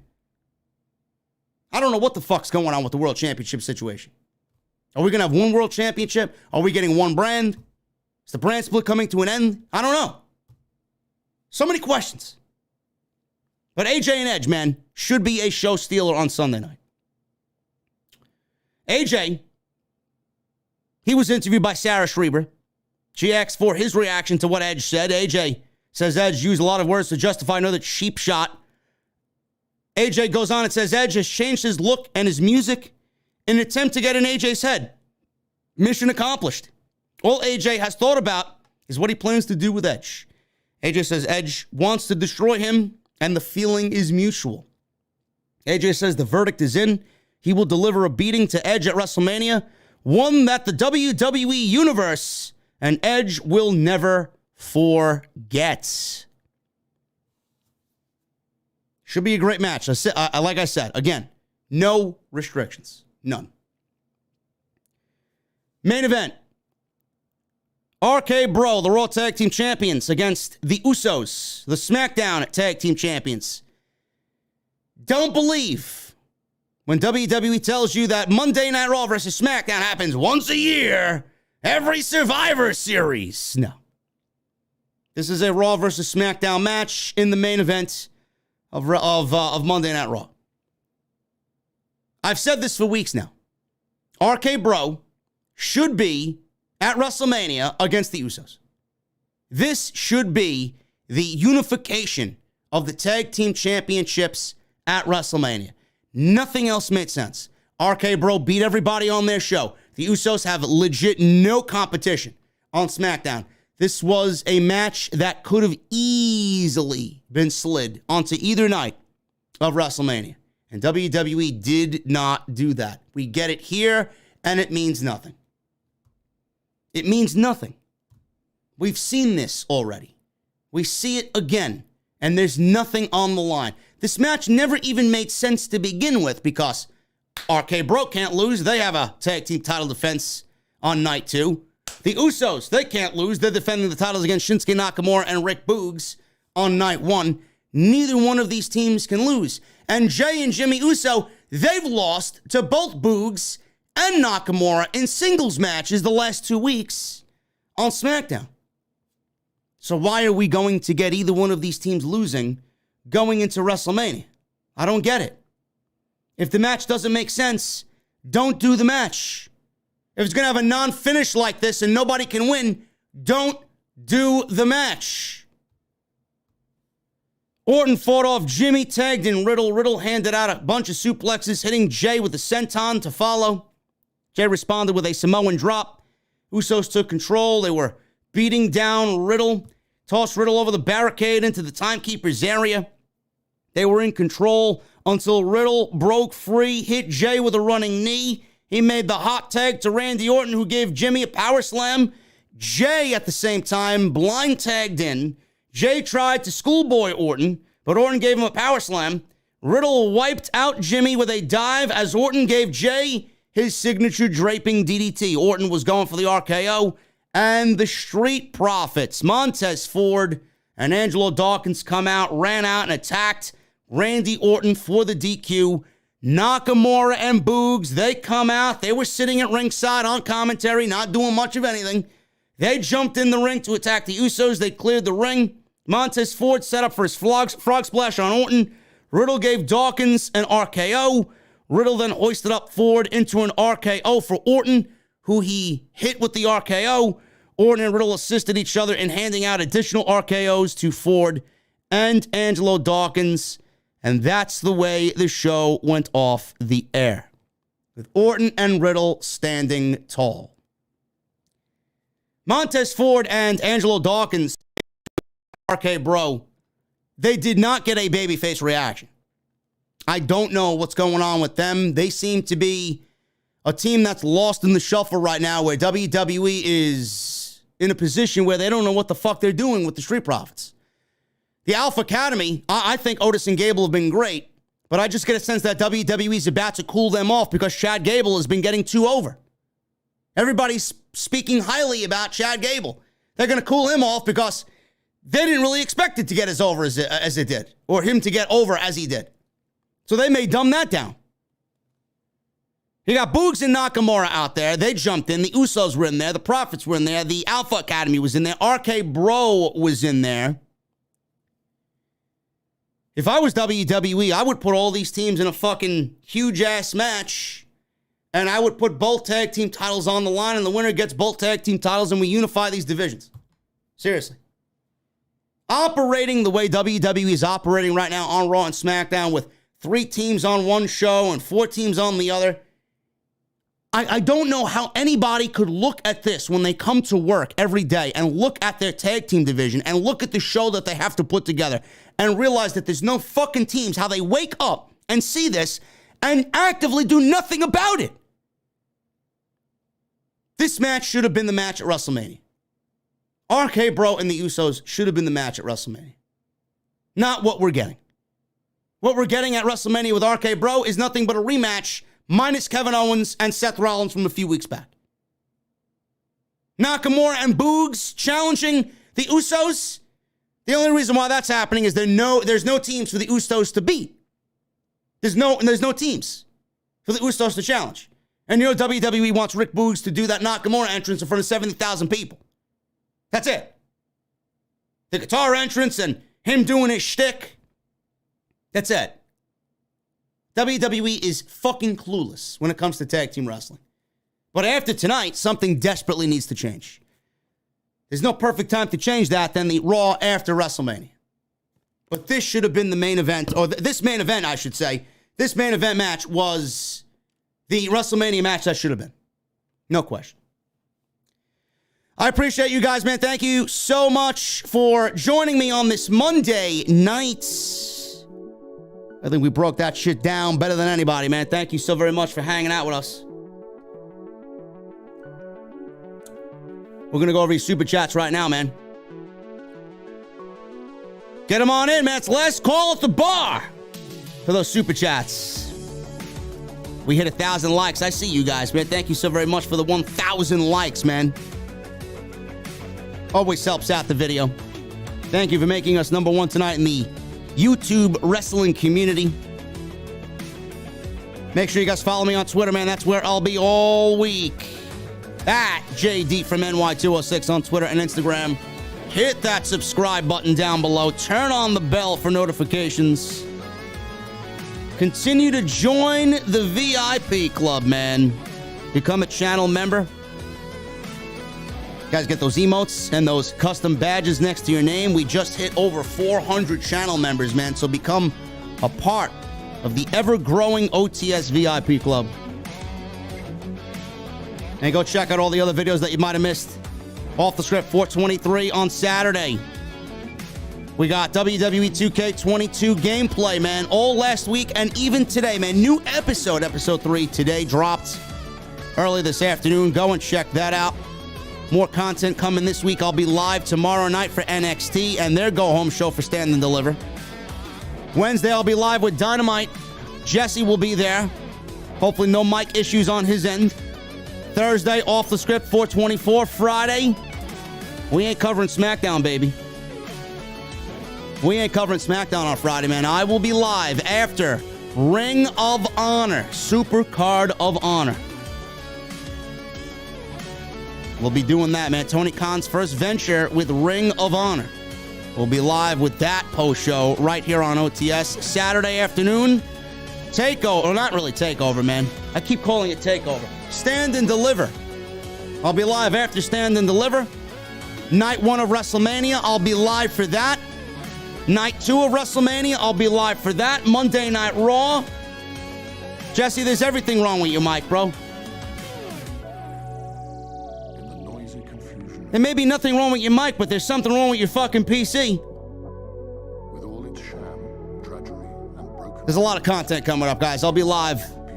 Make sure Off the Script is where you are, and the venue is where you are for all of the WrestleMania festivities this week. And again, hit that thumbs up, man. Continue to hit that thumbs up. Let's start at the top with the Super Chats. We got D. Bastardo with a $5 Super Chat. Archer should have attacked Dustin's training center weeks ago. I need more building, brother. TK booking whole shows week to week. Good shows with no build. Bro, it's fucking Rampage. I wouldn't take it to be so serious, man. But yes, if he wanted to do something to build a program with Archer and Dustin, yes. I agree with you. But I genuinely just think it's a one-off. And they only wrestle because they're both from Texas. Joseph Taylor with a 5 in Super Chat. JD, what pisses you off more? Playing WWE 2K22 or watching Monday Night Raw? Watching Monday Night Raw. No question. Ali with a 5 in Super Chat. Hey, JD, I just want to say that I was watching your WWE 2K22 My Rise when you was trying to speak the Spanish message. Had me laughing. You're the best. Thank you, Ali. If I can make you laugh, brother, my job is done. Aaron King with a $2 super chat. Run the 24/7 title over with an 18-wheeler. Bro, you give it to me and I'll film it. I'll run it over with the Mustang, bro, going 100 miles an hour. Jay Coyle with a 5 in UK. On Kurt Hennig's birthday, they have the Intercontinental Champion, who shouldn't be here per brand split rules, squashed. Is this company fucking serious? Yes, they are. They are absolutely fucking serious, bro. Mr. Perfect is one of my favorites of all time. One of the biggest names to never hold a world championship in WWF is Kurt Hennig. MGM Ballin with a $4.99 super chat. Some troll screen recorded you reading my super chat last week and tagged Gareth. Looks like you and I are gonna have to give him the doomsday device. Fuck him, bro. Complete fucking hypocrite, man. I screenshotted his tweet a couple of days ago about him saying SmackDown sucks and it's okay to criticize a show, man. It's exactly what the fuck we do every week, but I'm public enemy number one, man. They could fucking suck a dick. Every fucking one of them, man. Complete irrelevant geeks is that entire crew over there.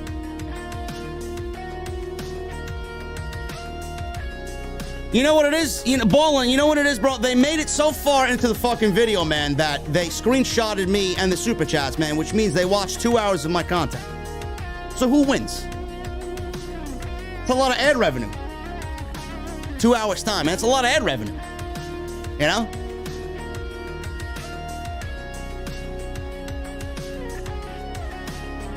I appreciate you, Ballin'. Thank you so much, brother.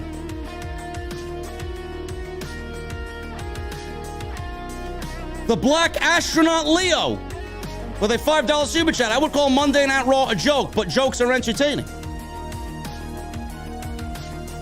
You know, Leo, you make a good point, bro. The Undertaker with a $5 super chat. Nice to see Alter Bridge continue their pattern of one album every 3 years. What do you want from Alter Bridge 7? I want something that sounds like The Last Hero, bro. I want epicness, man. I think Alter Bridge works better in the 5 to 7 minute range. Multi-layered, showing off Miles' guitar playing, showing off Tremonti's guitar playing. I want Tremonti to have a couple of backing vocal tracks on this one too. Alter Bridge's 3 best songs, man. Blackbird, The Last Hero, and Fortress. I need something like that on the next album, because we didn't get that with Walk the Sky. The Professional Gamer with the $2 super chat. I went to the movies to watch the new Batman. Fuck Raw. I'm gonna watch the new Batman when it comes to HBO Max, bro. Looking forward to it. Micah with a $1.99 super chat. Do we see Cena at Mania night 1 or night 2, and what's he doing? No. We do not see John Cena. If John Cena was gonna be at WrestleMania, he would have already been on the card. Ahmed Yusuf with a $4.99 super chat. This show felt like an episode of SmackDown. Holy shit. It did. Like I said in the beginning, Ahmed. Was it bad? I wouldn't say it was terrible. It wasn't good. Did it get you excited for WrestleMania? No. Was it good? No. It was an unnecessary show. KMG with a $5 super chat. Hey, JD, will you put Mr. 9 to 5 on Community Creations? It would be awesome to be able to download him and have him a part of my roster. Much love. I gotta really rework him, KMG. I wanna give him some new moves, bro. Maybe tinker with his entrance. Maybe tinker with a couple of aspects of his look. We'll see. John A. with a $1.99 super chat. Thoughts on the Will Smith Oscar incident? It looked fake. That's all I'll say. Jay Patterson with a $5 super chat. Well, I won't be watching Ring of Honor, especially if I have to be able to hear Denise Salcedo all night. What?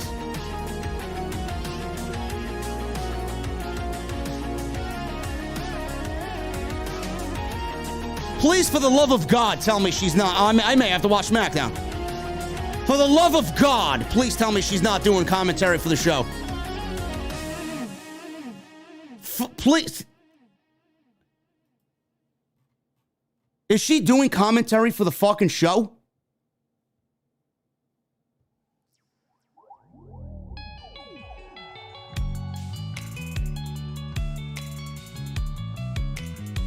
You can't be fucking serious about that.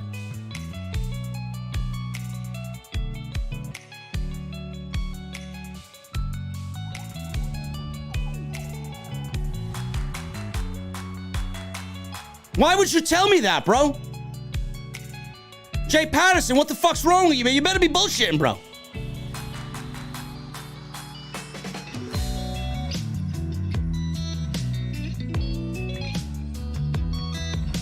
Oh, she's doing the pre-show. I heard she's replacing Quinn McKay.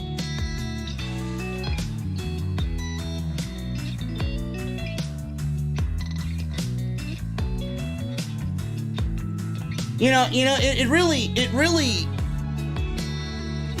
I'm gonna bite my tongue on this one, man. All I will say is, me and Solomonster are the best fucking commentary team on the indie circuit right now, man. There's nobody better than us. There's nobody that prepares better than us. There's nobody that's more enthusiastic than us. There's nobody that has better comedic timing than us.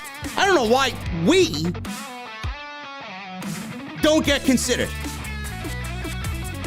It's fucking ridiculous. If it's the pre-show, fine. But if she's on the actual commentary team, man, that's a fucking joke. Holy shit. Hard work, man, really does not pay off. I tell you that right now. Bust my ass and I get fucking zero for it. And I do what I do better than anybody.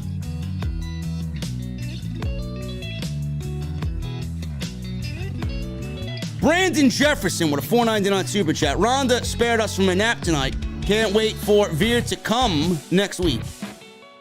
Bro, I am very excited about Veer, man. Veer looks like a fucking beast. He does.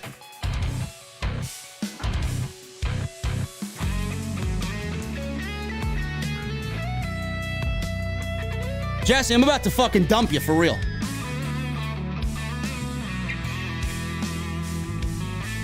I have to fucking dump you for real, bro.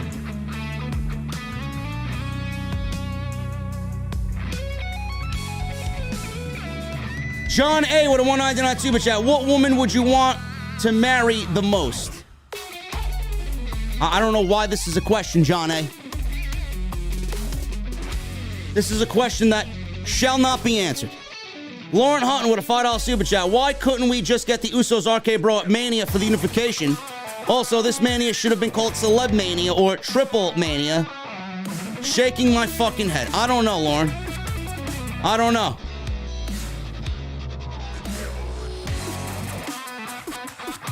Veer is over. Jay Patterson with a $2 super chat. Mop gonna help Omos. The fuck is Mop? Jose Gomez. Hey JD, do you think Drew McIntyre will be the first superstar to kick out of the most protected finisher, the end of days? No. No, I don't think Baron Corbin gets the end of days on Drew McIntyre. With a $5 super chat. Thank you, Jose Gomez. Man of 1,005 holds, $2 super chat. Ronda vs. Charlotte equals coffee break. Ronda vs. Charlotte equals whatever break you want it to be, bro. Chelsea with a Canadian $2 super chat. Hi, JD. Ricochet's contract ends mid-2024. Hashtag OTS for life. Well, at that point, he better not think about re-signing. And he better have Tony Khan's number on speed dial. Sev with a $5 super chat. Hey, JD, I was not sports entertained tonight. Is it Wednesday yet? Sev, I'm sorry, bro. I'm sorry that you were not sports entertained, bro. Hopefully, I entertained you more than Raw did. T-Money with a $4.99 super chat. Been a minute since I stopped. The Ronda Drowsy impersonation be having me laugh my ass off. You sound like Stewie Griffin. Love it. Keep up the good work. Thank you, T-Money. Johnny Cloud9 with a $4.99 super chat. Saw someone threaten you on Twitter and I replied I would take him out any day of the week. From the 916. Love you, JD. Keep it up, bro. Bro, nobody's threatening me with anything, man. Half these geeks, they threaten me. They want to punch me. They want to fucking beat me up. They never come to any meet and greets. They never advance me at any of these shows I'm at. Everybody loves to talk shit, bro. Keyboard warriors is what they call them, right? And D Bastardo with a $5 super chat. Monday Night Nostalgia said WrestleMania over 175 times, 62 times in the first hour, showed the sign over 100 times, all to hypnotize fans. OTS keeps Raw alive. Yes, Issa, I will say, Roman has me wanting to go buy similar tracksuits, Issa. I will admit.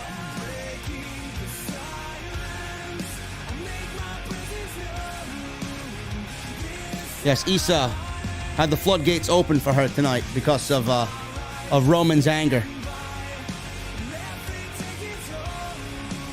Anyway, guys, that's all I got, man. What's with the super chats, man? You guys are hopefully saving it for WrestleMania weekend, man. Normally, we're here all night. Normally, we're here all night, man. I'm getting in the fucking car.